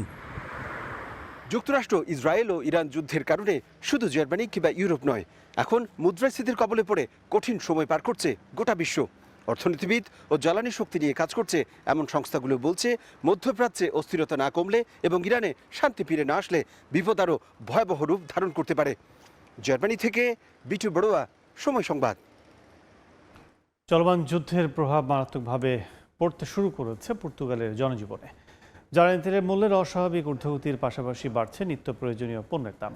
পেট্রোল বা ডিজেলের দাম বাড়ায় মারাত্মক ক্ষতিগ্রস্ত দেশটির ট্যাক্সি চালক ও উবার বা বোল্টের মতো রাইড শেয়ারিং করা পেশাজীবীরা। লিসবন থেকে তারিকুল হাসান আশিকের রিপোর্টে বিস্তারিত। মধ্যপ্রাচ্যে চলমান সংঘাতের জেরে পর্তুগালে হু হু করে বাড়ছে জ্বালানি তেলের দাম। দেশটির জাতীয় পরিসংখ্যান সংস্থার তথ্য বলছে, যুদ্ধ শুরুর পরপরই মার্চে পর্তুগালে জ্বালানির মূল্য বেড়েছে 5.8%। সম্প্রতি প্রতি লিটার ডিজেল কিনতে ভোক্তাদের ব্যয় করতে হচ্ছে €2.22 থেকে 40 সেন্ট ও পেট্রোল €2.03 থেকে 25 সেন্ট পর্যন্ত, যা একেবারে অকল্পনীয় পর্তুগিজদের কাছে। জ্বালানি খাতে ভর্তুকির পাশাপাশি কর মওকুফের মতো সরকার নানা পদক্ষেপ নিলেও নাভিশ্বাস জনজীবনে। সবচেয়ে বেশি ক্ষতিগ্রস্ত দেশটির ট্যাক্সি চালক ও উবার বা বোল্টের মতো রাইড শেয়ারিং পেশার সঙ্গে যুক্ত পেশাজীবীরা। জ্বালানি ব্যয় বাড়লেও ভাড়া একই থাকায় আর্থিক ক্ষতির মুখে এ খাতে থাকা বিপুল সংখ্যক প্রবাসী বাংলাদেশি। অতিরিক্ত সময় কাজ করেও প্রত্যাশিত আয়ের মুখ দেখছেন না তারা। এখানে তেলের দাম বেড়েছে, বাট আমাদের ফেয়ারটা বাড়েনি, যে কারণে সংশ্লিষ্ট মহলকে বিশেষভাবে অনুরোধ তারা যেন বিষয়টি বিবেচনা করে। চলমান তেলের দাম বাড়ার কারণে পর্তুগালে সমস্ত জিনিসের দাম অলরেডি বাড়া শুরু হয়ে গেছে, বিশেষ করে যেহেতু তেলের সাথে পরিবহন একটা বিষয় সম্পৃক্ত। জ্বালানির মূল্য বৃদ্ধির প্রভাব পড়ছে দেশটির নিত্যপণ্যের বাজারেও। লাগামহীন বাড়ি ভাড়ার সঙ্গে দ্রব্যমূল্যের ক্রমাগত ঊর্ধ্বগতিতে জীবনযাত্রার ব্যয় মেটাতে হিমশিম খাচ্ছেন ন্যূনতম মজুরিতে কাজ করা কর্মজীবীরা। ডিজেলের দাম আরও 8 সেন্ট ও পেট্রোলের দাম আরও 3.5 সেন্ট বাড়বে বলে জানিয়েছে সংশ্লিষ্ট সংস্থা ডিজিইজি। চলমান যুদ্ধ সংঘাত দীর্ঘায়িত হওয়ার সাথে সাথে ক্রমশ জটিল আকার ধারণ করছে ইউরোপের বিভিন্ন দেশের স্বাভাবিক জীবনযাত্রাও। পর্তুগালের মতো অপেক্ষাকৃত কম শক্তিশালী অর্থনীতির দেশগুলো ভুগছে সব থেকে বেশি। তাই এসব দেশের জনগণের প্রত্যাশা দ্রুতই এই যুদ্ধ বন্ধ হবে, শান্তি ফিরবে এবং স্থিতিশীলতা ফিরবে গোটা বিশ্বে। তারিকুল হাসান আশিক, সময় সংবাদ, লিসবন, পর্তুগাল। ভারতের মধ্যপ্রদেশের একটি বহুতল ভবন ধসে 2 জন নিহত হয়েছেন, আহত হয়েছেন আরও অনেকে। আটকে পড়াদের উদ্ধারে কার্যক্রম চলছে বলে জানিয়েছে স্থানীয় প্রশাসন। নিয়ম না মেনে ভবনের নির্মাণ কাজ এবং পাশের জমিতে খনন একসঙ্গে চলার কারণেই এমন দুর্ঘটনা বলে ধারণা করছেন তদন্ত কর্মকর্তারা। স্থানীয় সময় শনিবার ভারতের মধ্যপ্রদেশের অনুপপুর জেলায় একটি বহুতল ভবন হঠাৎ ধসে পড়ে। বেশ কয়েকজন ধ্বংসস্তূপের নিচে আটকে পড়েন। ধসের সময় এলাকায় আতঙ্ক ছড়িয়ে পড়ে। স্থানীয়রা দ্রুত উদ্ধার কাজে যোগ দেন। রাজ্য বিপর্যয় মোকাবিলা বাহিনী, পুলিশ ও প্রশাসনের যৌথ অভিযানে এখন পর্যন্ত কয়েকজনকে জীবিত উদ্ধার করা হয়েছে। আহতদের স্থানীয় স্বাস্থ্য কেন্দ্র ও শাহডোল মেডিকেল কলেজে পাঠানো হয়েছে। প্রশাসনের কর্মকর্তারা জানান, উদ্ধার অভিযান চলছে এবং ধ্বংসস্তূপ সরাতে ভারী যন্ত্রপাতি ব্যবহার করা হচ্ছে। প্রাথমিক তদন্তে ধারণা করা হয়, ভবনের ওপর তলায় চলমান নির্মাণ কাজ এবং পাশের জমিতে একসঙ্গে খনন কাজই ধসের মূল কারণ। অভিযোগ রয়েছে, এসব কাজের জন্য প্রয়োজনীয় অনুমোদন নেওয়া হয়নি, ফলে অবৈধ নির্মাণ ও নিরাপত্তা মানদণ্ড না মানার বিষয়টি সামনে আসছে। ঘটনার পর স্থানীয় প্রশাসনের ভূমিকা নিয়েও প্রশ্ন উঠছে। অনুমোদনহীন নির্মাণ চললেও আগে কেন ব্যবস্থা নেওয়া হয়নি তা নিয়ে ক্ষোভ প্রকাশ করছেন স্থানীয়রা। কর্মকর্তারা জানিয়েছেন, ঘটনার পূর্ণাঙ্গ তদন্ত শুরু হয়েছে এবং দায়ীদের বিরুদ্ধে কঠোর ব্যবস্থা নেওয়া হবে। সাদিয়া তাসনিম, সময় সংবাদ। ভূমধ্যসাগরে ঝড় থেকে বাঁচতে পরিত্যক্ত তেল উত্তোলনের প্ল্যাটফর্মে আশ্রয় নেন অন্তত 44 জন অভিবাসন প্রত্যাশী। খবর পেয়ে তাদের উদ্ধারে তৎপরতা শুরু করে জার্মান ভিত্তিক বেসরকারি সংস্থা সি ওয়াচ। এরপর তাদের ইতালির লাম্পেদুসা দ্বীপে নিয়ে যাওয়া হয়। এই ঘটনায় ঝুঁকিপূর্ণ পথ পাড়ি দিয়ে ইউরোপমুখী অভিবাসন সংকট আবারও সামনে এসেছে। প্রতি বছর ভূমধ্যসাগরে জীবন বাজি রাখেন বিভিন্ন দেশের হাজারো অভিবাসন প্রত্যাশী। গন্তব্য অবৈধ পথে স্বপ্নের ইউরোপ। তবে বেশিরভাগ সময়ই সহায় হয় না ভাগ্য, ফলে ভূমধ্যসাগরেই অস্তমিত হয় স্বপ্নযাত্রার। বৈরী আবহাওয়ায় ভূমধ্যসাগরে বিপদে পড়েন এমনই একদল অভিবাসী। প্রাণ বাঁচাতে আশ্রয় নেন পরিত্যক্ত ডিডন নামের একটি তেল উত্তোলনের প্ল্যাটফর্মে। তিউনেশিয়া ও লিবিয়ার মধ্যবর্তী সমুদ্রে অবস্থিত এই স্থাপনাটি হয়ে ওঠে তাদের অস্থায়ী নিরাপদ আশ্রয়। স্থানীয় সময় শনিবার জার্মান ভিত্তিক বেসরকারি সংস্থা সিওয়াচ একটি জাহাজে করে 44 জন অভিবাসীকে উদ্ধার করে ইতালির ল্যাম্পেদুসা দ্বীপে নিয়ে যায়। উদ্ধারকৃতদের শারীরিক অবস্থা পর্যবেক্ষণ করে প্রয়োজনীয় সহায়তা দেওয়া হচ্ছে বলে জানায় সংস্থাটি। অভিবাসীদের অবস্থানের খবর প্রথম আসে এলার্ম ফোন নামের একটি স্বেচ্ছাসেবী নেটওয়ার্কের মাধ্যমে। তারা বুধবার জরুরি কল পেয়ে বিষয়টি জানায়। তখন ধারণা করা হয়েছিল প্ল্যাটফর্মে অন্তত ৪৭ জন অভিবাসন প্রত্যাশী অবস্থান করছিলেন। বরকতুল্লাহ, সময় সংবাদ। প্রথমবারের মতো ছাদ খোলা বাসের সংবর্ধনা পেলেন দেশের পুরুষ ফুটবলাররা। এর আগে সাফ জয় করে নারী ফুটবলাররা 3বার এমন আয়োজনের মধ্য দিয়ে গেলেও এবার স্বপ্ন পূরণ হলো অনূর্ধ্ব 20 দলের। রাজধানী চষে বেরিয়ে হাতির ঝিলে জমকালো এক আয়োজনের মধ্য দিয়ে শেষ হয় সাফ চ্যাম্পিয়নদের বরণ করে নেয়ার এই আয়োজন। তাদের এই অর্জনে স্বপ্নবাদ যুব ও ক্রীড়া প্রতিমন্ত্রী থেকে শুরু করে বাফুফের শীর্ষকর্তারা। বাংলাদেশের 2024-এর পর 26 আবারও সাফ অনূর্ধ্ব 20-এর শিরোপা বাংলাদেশের। ট্রফি ধরে রাখার চমৎকার এক স্বস্তি নিয়ে মালদ্বীপ থেকে হজরত শাহজালাল বিমানবন্দরে মিঠু চৌধুরী, রোনান সুলিফানরা। এবারের দলটা আরও বেশি পরিপক্ক, আরও সমৃদ্ধ, আর তাই তাদের ঘিরে উন্মাদনাটাও একটু বেশি। প্রথমবার যখন এই আসরে চ্যাম্পিয়ন হয় বাংলাদেশ, ফুটবলারদের জন্য ছিল না বলার মতো কোনো আয়োজন, কিন্তু এবার অনন্য কিছুই করে দেখালো বাফুফে। খুব দ্রুততম সময়ের মধ্যে তাদের জন্য তৈরি হলো ছাদখোলা বাস, সেই বাহনে চড়ে চ্যাম্পিয়নদের রাজধানী যাত্রা। ভারতের বিপক্ষে অমন একটা হাই ইন্টেন্স ম্যাচের পর লম্বা যাত্রা ফুটবলারদের ক্লান্তি ভর করবে, এটাই স্বাভাবিক, কিন্তু তারা প্রাণ শক্তিতে টইটম্বুর। চ্যাম্পিয়নদের বহন করা বাস রাজধানীর বুক চিরে এগিয়ে চলল সংবর্ধনা স্থলের দিকে। রেলিং ধরে গোটা পথে উদযাপন আর ভক্তদের অভিবাদনে প্রাণোচ্ছল উল্লাস। অনূর্ধ্ব 20-এই এই সুলিভান মিঠুরা অনেক পরিণত। তাদের পারফরমেন্স থেকে শুরু করে মানসিক দৃঢ়তায় আগামীর ভরসা, যা উচ্ছ্বসিত করেছে যুব ও ক্রীড়া প্রতিমন্ত্রীকেও। আমিনুল হক মনে করেন এই বয়সেই তারা প্রস্তুত জাতীয় দলের জন্য। এই জয় আমাদেরকে অনেক দূর এগিয়ে নিয়ে যাবে এবং আমরা বিশ্বাস করি আমাদের এই খেলোয়াড়রা আগামীর যে বাংলাদেশের টপ টিম, বাংলাদেশের ন্যাশনাল টিমে, মূল ন্যাশনাল টিমে খেলার জন্য তারা প্রস্তুত রয়েছে এবং আশা করি এই টিমটাকে ধরে আমরা অনেক দূর এগিয়ে যেতে পারবো ইনশাল্লাহ। 2015 থেকে 26 এই 11 বছরে অনূর্ধ্ব 20 ফুটবলারদের নিয়ে সাফ আয়োজন করেছে 8 আসর, যার 6টিতেই ফাইনাল খেলেছে বাংলাদেশ। 2বার করে লাল সবুজের স্বপ্ন চুরি করেছে নেপাল, ভারত। 24-এ নেপালকে হারিয়ে প্রতিশোধ তুলেছে লাল সবুজ। এবার ভারত বধের মহাকাব্য, যা ইঙ্গিত করছে বাফুফের ডেভেলপমেন্ট প্রক্রিয়ার সঠিক পরিক্রমা। ডেভেলপমেন্টটা হয় পাইপলাইন দিয়েই। আজকে যারা আন্ডার-20 চ্যাম্পিয়ন হলো, এর আগামীতে ন্যাশনাল টিমের জন্য তৈরি হচ্ছে। আবার যারা আন্ডার-19 আছে তারা আন্ডার-20 খেলবে, আন্ডার-17 এগিয়ে আসবে, আন্ডার-15 আন্ডার-17 জায়গা নেবে। আমরা এই পাইপলাইনটা গড়ে তোলার দিকে বেশি নজর দিয়েছি। এই চ্যাম্পিয়নশিপটা আমাদেরকে নতুন করে প্রেরণা দিয়েছে। রাজধানী চষে বেরিয়ে হাতির ঝিলের এমফি থিয়েটারে জমকালো আয়োজন। এর আগেও লাল সবুজের অর্জনে আলোকিত হয়েছে এই মঞ্চ। এমন আয়োজন বারবার ফিরে আসুক দেশের ফুটবল পতাকা বিশ্বমঞ্চে ওড়ানোর লক্ষ্য নিয়ে। এস এম ইকবাল, সময় সংবাদ, ঢাকা। ফুটবলে আরও খবর। অবশেষে বাংলাদেশ ফুটবলে শেষ হতে চলেছে হ্যাভিয়ার ক্যাব্রেরার অধ্যায়। আসছে 30শে এপ্রিল চুক্তির মেয়াদ শেষ হওয়ার পর আপাতত তার বাড়ছে না বলে জানিয়েছেন বাফুফে মিডিয়া কমিটির চেয়ারম্যান আমিরুল ইসলাম বাবু। প্রেসিডেন্ট তাবিথ আওয়ালের নেতৃত্বে জাতীয় দল ব্যবস্থাপনা কমিটির গুরুত্বপূর্ণ বৈঠকে এই সিদ্ধান্ত নেওয়া হয়েছে বলে জানান তিনি। তবে এর সঙ্গে অদ্ভুত একটা নিয়মও যোগ করে দিয়েছে ফেডারেশন। নতুন কোচদের সঙ্গে ক্যাব্রেরার সাক্ষাৎকার দিতে পারবেন বলে জানিয়েছেন বাবু। লাল সবুজের ডাগআউটে হ্যাভিয়ার কাবরেরা যেন সেই পুরানো আসবাব, যা সরাতেও মায়া লাগে, আবার ঘরে রাখতেও অস্বস্তি হয়। 4 বছর পার করে দেশের ইতিহাসের দীর্ঘতম কোচ হওয়ার তকমা পেয়েছেন ঠিকই, কিন্তু মাঠের ফলাফল অন্ধকার। অবশেষে বাফুফে নড়ে চড়ে বসেছে, তবে সেখানেও আছে অদ্ভুত এক কমেডি অফ এরার্স। কাবরেরাকে সরাসরি বিদায় না বলে বাফুফে বলছে নতুন খুঁজছি। ফুটবল মাঠে বাংলাদেশ দল যেমন গোলের সামনে গিয়ে খেই হারিয়ে ফেলে, কোচ হ্যাভিয়ার কাবরেরার ভবিষ্যৎ নিয়ে বাফুফেও যেন ঠিক তেমনই এক গোলক ধাঁধায়। 4 বছরে দলের জয়ের সমীকরণ মেলানো যেন এখনো অমাবস্যার চাঁদ। 30শে এপ্রিল শেষ হবে কাবরেরার মেয়াদ, কিন্তু বাফুফে তাকে এক বাক্যে না বলার সাহস পাচ্ছে না, আবার হ্যাঁ বলার মতো শক্ত যুক্তিও নাকি নেই।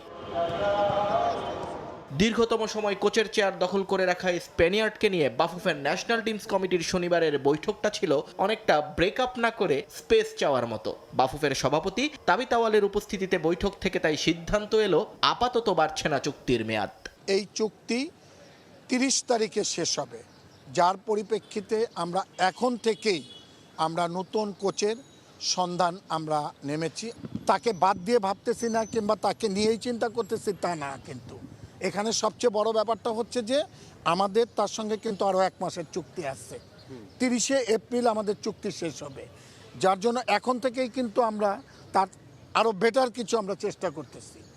আমরা যদি আরো বেটার কিছু পাই অবভিয়াসলি তখন আমরা সেই চিন্তা করব। বিদায়ের সুর বেজে উঠলেও সুযোগ এখনো শেষ হয়নি কাবরেরার। অনেকটা চাকরি চলে যাওয়ার পর সেই কোম্পানিতেই ইন্টারভিউ দেওয়ার সুযোগ পাওয়ার মতো। বাফুফের সাপ কথা, যদি ডাগ আউটে ফিরতে চান তবে আগের সব রেকর্ড ভুলে নতুন করে সিভি নিয়ে লাইনে দাঁড়াতে হবে। কাবরেরাও ইন্টারভিউ দিতে পারবে এবং ইন্টারভিউর পরিপ্রেক্ষিতে আমাদের ন্যাশনাল টিম ম্যানেজমেন্ট কমিটি, আমাদের তাবিদ আওয়ালের নেতৃত্বে আমাদের যেনারা থাকবেন তেনারা ডিসাইড করবেন কোন কোচকে পরবর্তীতে রাখবে। কাবরেরাকে নিয়ে যখন এই ধরি মাছ নাছুই পানি খেলা চলছে, তখন বাফুফে স্বপ্ন দেখাচ্ছে 2 বছরের দীর্ঘমেয়াদী পরিকল্পনার সাথে যুক্ত হচ্ছে অনূর্ধ্ব 23 দলের অবিচ্ছিন্ন অনুশীলনের প্রতিশ্রুতি। জুন উইন্ডোতে থাইল্যান্ড বা মিয়ানমারের মতো উন্নত প্রতিপক্ষও খোঁজা হচ্ছে। তবে সবকিছুর কেন্দ্রে প্রশ্ন, বাফুফে কি সত্যিই নতুন কোচ খুঁজছে নাকি চলছে পুরানো সেই কাবরেরাকে নতুন করে সাজিয়ে গুছিয়ে আবারও ডাগ আউটে হাজির করার প্রস্তুতি? আগামী 2 বছরের জন্য কোচ নিয়োগ দিব এবং আমরা নিয়ন মোহাইমেন, সময় সংবাদ। গোলকিপিং কোচ। নারী ফুটবলের খবর। অনূর্ধ্ব 20 নারী এশিয়ান কাপ বাছাই পর্বের দ্বিতীয় ম্যাচও হারল বাংলাদেশ। শক্তিশালী চীনের বিপক্ষে 2-0 ব্যবধানে হেরেছে লাল সবুজের প্রতিনিধিরা। অস্ট্রেলিয়ায় কদিন আগেই চীন জাতীয় দলের বিপক্ষে মূল এশিয়ান কাপে খেলে এসেছেন আফিদারা। সে ম্যাচে 2-0 গোলে হারলেও তার পারফরম্যান্স আত্মবিশ্বাসী করেছিল বাটলার বাহিনীকে। কিন্তু ব্যাংককে বয়সভিত্তিক দলের বিপক্ষে সুবিধা করতে পারেনি নারী ফুটবলাররা। প্রথমার্ধ একাই লড়েছেন গোলকিপার মিলি। দারুণ কিছু সেভ করে আশা বাঁচিয়ে রাখেন তিনি, কিন্তু বিরতির পর আর টেকেনি বাংলাদেশের প্রতিরোধ। 47 মিনিটে চীনের হয়ে গোলের দরজা খোলেন ইউ সিংগুয়ে। 1 গোল হজম করে যেন নিজেদের হারিয়ে ফেলে প্রীতি আক্তাররা। পরে 82 মিনিটে ওয়াং আইফাং ফ্রি কিক থেকে দ্বিতীয় গোল করলে ম্যাচ থেকেই ছিটকে যায় বাংলাদেশ। 7 এপ্রিল নিজেদের তৃতীয় ম্যাচে ভিয়েতনামের মুখোমুখি হবে লাল সবুজরা। বোর্ডের ভবিষ্যৎ নিয়ে ভাবছেন না পরিচালকরা। এনএসসি তদন্ত করলেও স্বাভাবিক গতিতে কাজ করছে বিসিবি, জানিয়েছেন পরিচালক ইফতেখার মিঠু। চতুর্থ বোর্ড সভায় বেশ কিছু সিদ্ধান্ত নিয়েছেন বিসিবি। মেয়াদ বাড়ানো হয়েছে ওয়ানডে ও টি-20 দলের অধিনায়কদের। স্পেশালিস্ট স্পিন কোচ করা হয়েছে মোহাম্মদ রফিককে। গেল টি-20 বিশ্বকাপ খেলতে না যাওয়ার সরকারি সিদ্ধান্তে নিজেদের দায় দেখছে না বোর্ড বলেও জানান পরিচালকরা। এনএসসির তদন্তের প্রেক্ষিতে বিসিবির কমিটি বাতিলের খড়গ মাথায় নিয়ে সভায় বসে আমিনুল ইসলাম বুলবুলের বোর্ড। নানা কারণে ক্রিকেট বোর্ডের বর্তমান কমিটির শেষ সভা বলেও ধরে নিয়েছেন অনেকে। এদিন সন্ধ্যার পর পদত্যাগ করেছেন আরও 3 পরিচালক। 6 ঘন্টার ম্যারাথন সভা শেষে গণমাধ্যমের সামনে 4 পরিচালকের কথায় অবশ্য মনে হবে সব স্বাভাবিক। নিজেদের ভবিষ্যৎ নিয়ে খুব একটা ভাবনা নেই তাদের। নির্বাচনী অনিয়ম তদন্তে গঠিত কমিটির রিপোর্ট নিয়েও বিচলিত নন পরিচালকরা। নতুন করে কোনো আলোচনা হয় নাই। আপনারা দেখেছেন যে যারা পদত্যাগ করেছে তারা তাদের ব্যক্তিগত কারণে পদত্যাগ করেছে। Let them do their work. যার যার দায়িত্ব দেওয়া হয়েছে সেই দায়িত্ব দেওয়া হয়েছে। যদি ভবিষ্যতে কিছু হয় উই আর নট ওয়ারিড। আমরা শুধু ফরওয়ার্ড লুকিং, কি জিনিস আরো করা যায়। আমরা সবাই দায়িত্বশীল এখানে যারা আছে এবং আমরা যে কাজ আমাদের করার কথা আমরা সেদিকে আসলে লক্ষ্য রাখছি। বোর্ড সভায় গৃহীত হয়েছে বেশ কিছু সিদ্ধান্ত। মেয়াদ বাড়ল ওয়ানডে ও টি-20 অধিনায়কের। বিশেষজ্ঞ স্পিন কোচ হলেন মোহাম্মদ রফিক। ওডিআই এবং টি-20 ক্যাপ্টেন এবং ভাইস ক্যাপ্টেন দুটি আমাদের আগামী ওয়ার্ল্ড কাপ পর্যন্ত এক্সটেন্ড করা হয়েছে। প্লেয়ার্স, আম্পায়ার এবং সংশ্লিষ্টদের জন্য আমরা পেনশন স্কিম চালু করতে যাচ্ছি। মোহাম্মদ রফিককে স্পেশালিস্ট স্পিন বোলার হিসেবে কোচ হিসাবে নিয়োগ করা হয়েছে। আমরা যে পিছনে ফিরে তাকে 3 জন স্পিন কোচ আমরা খুঁজে পাবো না আমাদের দেশের ভেতরে। সো ওই জায়গাটা খুব অ্যালার্মিং। আমাদের নিজস্ব কিছু স্পিন কোচ তৈরি করতে হবে। রফিক অলমোস্ট একটা রেডিমেড একজন লোক যে এখনই সার্ভ করতে পারবে। বিসিবি ক্লাব দ্বন্দ্বে মাঠে গড়াচ্ছে না ঢাকা প্রিমিয়ার লিগ। এই বোর্ডের অধীনে খেলতে রাজি নয় অধিকাংশ ক্লাব। তারপরও 8 এপ্রিল সভা ডেকেছে বিসিবি, না হলে বিকল্প ভাবছে বোর্ড। আমাদের সবারই একটা উদ্দেশ্য হচ্ছে ক্রিকেটের উন্নয়ন।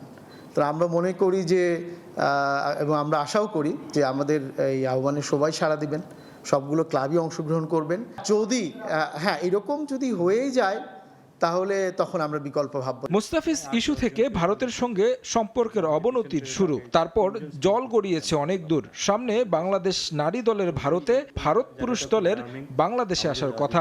এই সূত্র ধরে বিসিসিআই এর সঙ্গে সম্পর্ক জোড়া লাগানোর চেষ্টা ক্রিকেট বোর্ডের। ইন্ডিয়াতে এখনো আমরা ওটা জানার জন্য ইন্ডিয়াকে মেল করেছি, এই মেলের মধ্যে সেটাও ছিল। তো আমরা এক্সপেক্ট করছি ওরা আমাদের জবাব দেবে এবং আশা করছি যে আমাদের হোস্ট করবে অদূর ভবিষ্যতে।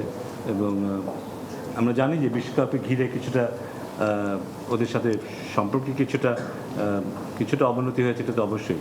বাট আশা করছি যে আবার আমরা উইল রিভাইভ দিস রিলেশনশিপ এবং ওদের সাথে এইসব এক্সচেঞ্জ প্রোগ্রামের মধ্যে দিয়ে আবার আমাদের একটা ভালো অবস্থান তৈরি হবে। অন্তর্বর্তী সরকারের চাপেই নাকি বাংলাদেশ বিশ্বকাপ খেলেনি, নিজেদের কাঁধে দায় নিতে রাজি নয় ক্রিকেট বোর্ড। বিসিবি নাকি ভারতেই বিশ্বকাপ খেলতে রাজি ছিল, যদিও সে সময় এ ধরনের কোনো বক্তব্যই পাওয়া যায়নি তাদের কাছ থেকে। তারেক হাসান শিমুল, সময় সংবাদ, ঢাকা। এফএ কাপের খবর, আসলে সেমিফাইনালে উঠে গেল ম্যানচেস্টার সিটি। কোয়ার্টার ফাইনালে লিভারপুলকে ধসিয়ে দিল পেপ গার্দিওলা বাহিনী। আর্লিং হ্যাল্যান্ডের হ্যাট্রিকে 4-0 গোলে জিতল সিটিজেনরা। পেনাল্টি পেয়েও সুযোগ কাজে লাগাতে ব্যর্থ মোহাম্মদ সালাহ। ইতিহাদ স্টেডিয়ামে আজ যা হলো তাকে স্রেফ ফুটবল ম্যাচ বললে ভুল হবে। এটা ছিল নীল ঝড়ের এক চরম প্রদর্শনী। এফএ কাপের হাই ভোল্টেজ কোয়ার্টার ফাইনালে লিভারপুলকে রীতিমতো খড়কুটোর মতো উড়িয়ে দিল পেপ গার্দিওলার ম্যানচেস্টার সিটি। আর্লিং হ্যাল্যান্ডের বিধ্বংসী হ্যাট্রিক আর তরুণ তুর্কিদের নৈপুণ্যে 4-0 গোলের জয় নিয়ে সেমিফাইনালের টিকিট কাটল সিটিজেনরা। অন্যদিকে মোহাম্মদ সালাহর জন্য রাতটা ছিল দুঃস্বপ্নের মতো। ইতিহাদ স্টেডিয়াম সাক্ষী থাকলো এক পেশে এক লড়াইয়ের। ম্যাচের শুরু থেকেই লিভারপুল রক্ষণকে ব্যস্ত করে রাখে সিটির আক্রমণ ভাগ। ম্যাচের 38 মিনিটে ডেডলক ভাঙেন Erling Haaland. Nico O'Reilly D বক্সে ভার্জিল ভ্যান ডাইককে বোকা বানিয়ে পেনাল্টি আদায় করলে গোল করতে ভুল করেননি নরওয়েজিয়ান গোল মেশিন। লিভারপুল গোলরক্ষক মামারদাশভিলিকে ভুল দিকে পাঠিয়ে সিটিকে 1-0 এগিয়ে নেন তিনি। প্রথমার্ধের ঠিক শেষ মুহূর্তে ব্যবধান দ্বিগুণ করেন আবারও হ্যাল্যান্ড। সেমেনন নিখুঁত এক ক্রস থেকে দুর্দান্ত হেডে জাল কাপান তিনি। 2-0 এগিয়ে থেকে বিরতিতে যায় স্বাগতিকরা। দ্বিতীয়ার্ধের শুরুতেই কফিনের তৃতীয় পেরেকটি ঠোকেন সেমেনো। 50 মিনিটে রায়ান চেরকির ডিফেন্স চেরা পাস থেকে বল পেয়ে লিভারপুল কিপারের মাথার উপর দিয়ে দারুণ এক চিপে গোল করেন এই ফরওয়ার্ড। তবে সব আলো কেড়ে নেন হ্যাল্যান্ড 57 মিনিটে। একটি চমৎকার দলীয় আক্রমণ শেষে বুলেট গতির শটে বল ক্রসবারে লাগিয়ে জালে জড়ান তিনি। পূর্ণ হয় হ্যাট্রিক। আর এর সাথেই 89 বছর আগে এরিক ব্রুকের গড়া রেকর্ডের পর প্রথম সিটি খেলোয়াড় হিসেবে লিভারপুলের বিপক্ষে হ্যাট্রিকের কীর্তি গড়লেন আর্লিং হ্যাল্যান্ড। লিভারপুল ম্যাচে ফেরার সুযোগ যে পায়নি তা কিন্তু নয়। ম্যাথিউস নুনেস বক্সের ভেতরে কিটিকিকে ফাউল করলে পেনাল্টি পায় অলরেডরা, কিন্তু জেমস ট্র্যাফোর্ড দেয়াল হয়ে দাঁড়িয়ে রুখে দেন মোহাম্মদ সালাহকে। নিজের শেষ এফএ কাপের ম্যাচে সালাহ দুটি সহজ কাউন্টার অ্যাটাক মিস করলে লিভারপুলের পরাজয়ের গ্লানি আরও বাড়ে। শেষ পর্যন্ত 4-0 ব্যবধানের জয় লিভারপুলকে বিদায় করে এফএ কাপের সেমিফাইনালে পা রাখল ম্যানচেস্টার সিটি। হ্যাল্যান্ড ম্যাজিকে আরও একবার নীল উৎসবে মাতল ম্যানচেস্টার। নিয়ন মোহাইমিন, সময় সংবাদ। লা লিগার খবর, শিরোপা জয়ের স্বপ্নে বড়সড় হোঁচটি খেল রিয়াল মাদ্রিদ। টেবিলের 17 নম্বরে থাকা মায়োর্কার বিপক্ষে 2-1 গোলে হেরেছে লস ব্ল্যাঙ্কোস। সহজ প্রতিপক্ষের সঙ্গে এমন হারে লিগ শিরোপা জয়ের পথে আরও পিছিয়ে গেল আরবেলোয়ার দল। 30 ম্যাচে এখন তাদের পয়েন্ট 69। প্রতিপক্ষ সহজ রিয়ালের সামনে বার্সার সঙ্গে লা লিগার শিরোপা জয়ের সমীকরণ। তবে মায়োর্কার বিপক্ষে ম্যাচটা বেশ হালকাভাবেই নিয়ে ফেলেছিলেন লস ব্লাঙ্কোস বস আলভারো আরবেলোয়া। ম্যাচে দিলেন সেটার বড়সড় খেসারত। মায়োর্কার ঘরের মাঠ সন মোয়েক্স স্টেডিয়ামে এদিন শুরু থেকেই কোণঠাসা রিয়াল। আগামী সপ্তাহে বায়ার্ন মিউনিখের বিপক্ষে চ্যাম্পিয়ন্স লিগ কোয়ার্টার ফাইনাল থাকায় জুড বেলিংহাম ও ভিনিসিয়াস জুনিয়রকে বেঞ্চে রেখে একাদশ সাজান আরবেলোয়া। মাঝমাঠে কামাবিঙ্গা ও চুয়ামিনির সমন্বয়হীনতার সুযোগ নেয় মায়োর্কা।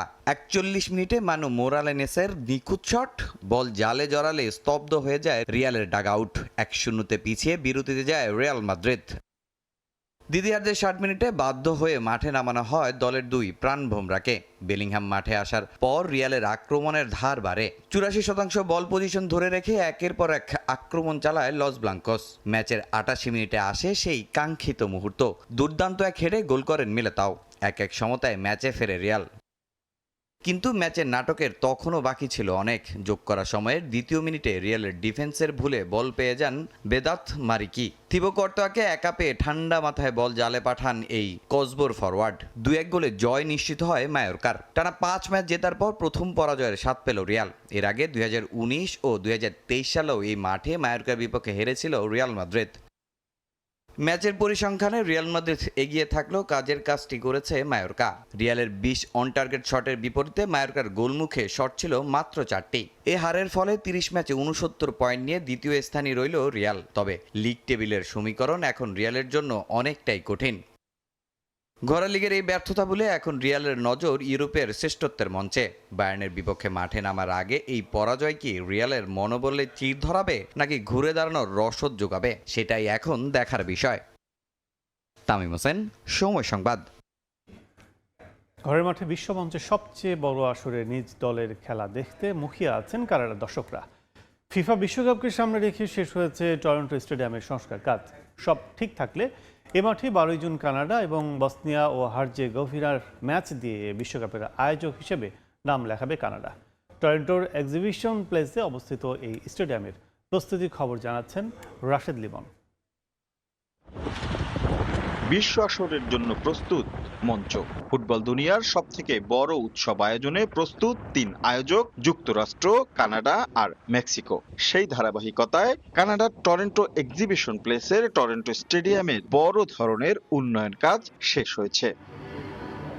নতুন পিচ, উন্নত ডাগ আউট, খেলোয়াড়দের সুবিধা এবং অত্যাধুনিক ব্রডকাস্টিং সিস্টেম সবই এখন সর্বাধুনিক। অস্থায়ী আসন যোগ করে স্টেডিয়ামের ধারণ ক্ষমতা বাড়ানো হয়েছে 45,000-এ। দর্শকদের জন্য যুক্ত হয়েছে নতুন হসপিটালিটি স্পেস এবং উন্নত সুযোগ সুবিধা। এর আগে 2025 সালে প্রথম ধাপে লাইটিং, অডিও, ভিডিও বোর্ড এবং দর্শক সুবিধার সংস্কার সম্পন্ন হয়। সব মিলিয়ে $157.9 মিলিয়ন এই প্রকল্প টরন্টোর অর্থনীতিতেও বড় প্রভাব ফেলবে বলে মনে করেন বিশ্লেষকরা। গ্রুপ পর্ব ও নকআউট পর্ব মিলিয়ে এই স্টেডিয়ামে হবে বিশ্বকাপের 6টি ম্যাচ। তাই দর্শক সমর্থকদের উচ্ছ্বাসও তুঙ্গে। বিএমও ফিল্ড তো আগ থেকে প্রস্তুত ছিল, বাট বিশ্বকাপ ফুটবলের জন্য অনেক বেশি এক্সাইটিং, অনেক বেশি সাজানো গোছানো করা হয়েছে। তো অ্যাজ এ দর্শক আমরা আগেও বিএমও ফিল্ডে খেলা দেখেছি, কিন্তু যখন বিশ্বকাপ খেলা দেখব, like this is one of the most exciting things to happen. এবারই প্রথম ফিফা বিশ্বকাপের আয়োজক কানাডা, আর এখন শুধু অপেক্ষা আনুষ্ঠানিকতার। স্টেডিয়ামটা দেখতে আসলাম, স্টেডিয়ামের মোটামুটি সব কাজ সম্পন্ন হয়েছে। We got our ticket already. Very exciting যে সেম সিটিতে, সেম কান্ট্রিতে আমরা বিশ্বকাপ দেখার সুযোগ হবে। আমরা খুবই এক্সাইটেড। 2026 ফিফা বিশ্বকাপকে সামনে রেখে সিটি অফ টরন্টোর অধীনে 2 ধাপে করা হয় টরন্টো স্টেডিয়ামের সংস্কার কাজ, যা শেষ হয় চলতি বছরের 24 মার্চ। এরই মধ্যে বিশ্বকাপের জন্য নিজেদের শতভাগ প্রস্তুত বলে ঘোষণা দিয়েছে এই স্টেডিয়াম কর্তৃপক্ষ। এখন অপেক্ষা 12 জুনের। সেদিন স্বাগতিক কানাডা আর বসনিয়ার খেলার মাধ্যমেই মাঠে গড়াবে এদেশের বিশ্বকাপ। আর তাই তো দিন দিন উত্তেজনার পারদ বাড়ছে এই নগরে। রাশেদ লিমন, সময় সংবাদ, টরন্টো, কানাডা। 40 বছর পর ফিফা বিশ্বকাপে অংশগ্রহণ নিশ্চিত করে নিজ দেশে রাজকীয় সংবর্ধনা পেয়েছেন ইরাক ফুটবল দল। ছাদখোলা বাসে চড়ে দেশটির রাজধানী বাগদাদের পুরো শহর ঘুরে সমর্থকদের সঙ্গে এই সাফল্য উদযাপন করেছেন ফুটবলাররা। বিশ্বকাপের মঞ্চেও দারুণ কিছু করবে দল, এমনটাই প্রত্যাশা ইরাকি ভক্তদের। ইরাক ফুটবলের ইতিহাস 4 দশক পর আবারও বিশ্বকাপের মঞ্চে মুসলিম দেশটি। আনন্দটা তাই অনেক বেশি। এমন সাফল্য অর্জনের পর দেশে ফিরে ফুটবলাররা পেয়েছেন রাজকীয় সংবর্ধনা। সাতখোলা বাসে করে রাজধানী বাগদাদের পুরো শহর ঘুরেছেন ফুটবলাররা। তাদের ঘিরে উল্লাসে মাতোয়ারা সমর্থকরা। বিশ্বকাপে জায়গা করা ফুটবলারদের বরণ করতে রাস্তায় হাজারো সমর্থকের ঢল। হাতে দেশের পতাকা, মুখে জয়ধ্বনি। ফুটবলারদের নাচে গানে মাতিয়ে রেখেছেন ভক্তরা।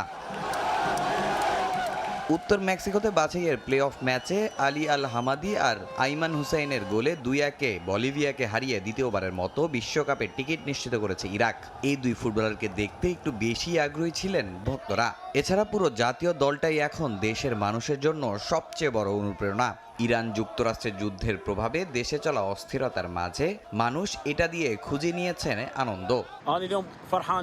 আমরা খুব খুশি। পুরো দেশের মানুষের জন্য আনন্দ উপলক্ষ এনে দিয়েছেন আমাদের ফুটবলাররা। দেশের মধ্যে যে অস্থিরতা চলছে তার মাঝে এটা আমাদের অনেক প্রশান্তি এনে দিয়েছে। তারা কুর্দি, আরব, সুন্নি, শিয়া সবাইকে নিয়ে উল্লাস করার সুযোগ করে দিয়েছে। তাদের নিয়ে আমরা গর্বিত। বিশ্বকাপে খেলা আমাদের অনেক দিনের স্বপ্ন ছিল। এমন একটা দিনের জন্য আমরা 40 বছর ধরে অপেক্ষা করেছি। ফুটবলারদের অনেক অনেক ধন্যবাদ। আল্লাহর প্রতি কৃতজ্ঞতা, তিনি আমাদের চেষ্টা বৃথা যেতে দেননি। 1986 সালে সবশেষ বিশ্বকাপে খেলেছিল ইরাক। এরপর তীরে এসে তরি ডুবেছে বহুবার। এবার সেই সুযোগ ধরা দিয়েছে ইরাকের সামনে। বিশ্বকাপেও দারুণ কিছু করবে দল, এমনটাই বিশ্বাস ভক্তদের। 2026 বিশ্বকাপে গ্রুপ আইতে ইরাক। সেই গ্রুপে বিশ্ব চ্যাম্পিয়ন ফ্রান্স ছাড়াও আছে সেনেগাল ও নরওয়ে। 17 জুন নরওয়েজিয়ানদের বিপক্ষে 40 বছর পর পাওয়া বিশ্বকাপের প্রথম ম্যাচ খেলবে ইরাক। তামিম হোসেন, সময় সংবাদ। পর্দা নামল 15তম National Independence Day Cup golf tournament 2026-এর। এই আয়োজনে সহযোগী ভূমিকায় ছিল নাভানা গ্রুপ। বুধবার থেকে শুরু হয় টুর্নামেন্ট, শেষ হয় শনিবার পুরস্কার বিতরণের মাধ্যমে। সন্ধ্যায় আর্মি গলফ ক্লাবের মিলাতনে বিজয়ীদের পুরস্কৃত করেন নৌবাহিনীর প্রধান admiral M Nazmul Hasan. Regular, veteran, senior ladies ও জুনিয়র এই 5টি ভিন্ন ভিন্ন ক্যাটাগরিতে টুর্নামেন্টটি অনুষ্ঠিত হয়। অংশ নেন 820 জন গলফার। টুর্নামেন্টে ফেরদৌসুর রহমান ওভারঅল চ্যাম্পিয়ন হওয়ার গৌরব অর্জন করেন। সকল বিভাগের বিজয়ীদের পুরস্কৃত করেন নৌবাহিনী প্রধান। তিনি বলেন, দেশে সুষ্ঠু এক নির্বাচন অনুষ্ঠিত হয়েছে। বেসামরিক প্রশাসনের সহায়তায় যুক্ত ছিল নৌবাহিনীর সদস্যরাও। এবার বাহিনীর নিয়মিত কাজে যোগ দেওয়ার সময় এসেছে বলে মত প্রদান করেন তিনি। পরে এক সাংস্কৃতিক পরিবেশনা ও র্যাফেল ড্রয়ের মধ্য দিয়ে অনুষ্ঠানের সমাপ্তি হয়।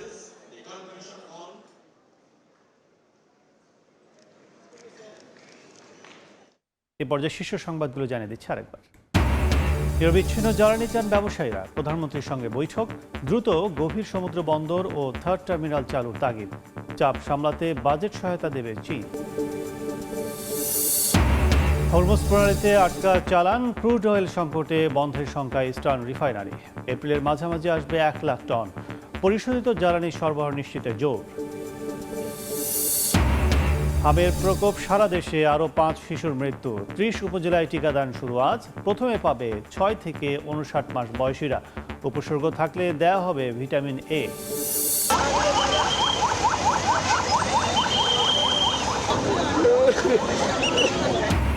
ক্যানিগঞ্জে গ্যাস লাইটার কারখানায় আগুনে 6 জনের মরদেহ উদ্ধার। ছিল না পর্যাপ্ত অগ্নি নির্বাপন ব্যবস্থা।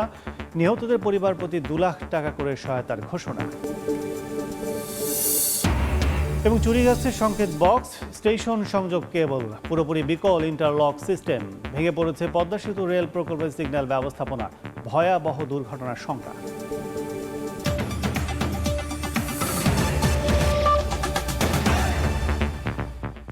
এই ছিল ভোরের সময়। সকালের সময় সঙ্গে থাকবেন শবনম নিবিড়। কাজল, আপনাকে ধন্যবাদ। সকালের সময় নিয়ে আসছে কিছুক্ষণ পরই, সঙ্গেই থাকুন সময়ের।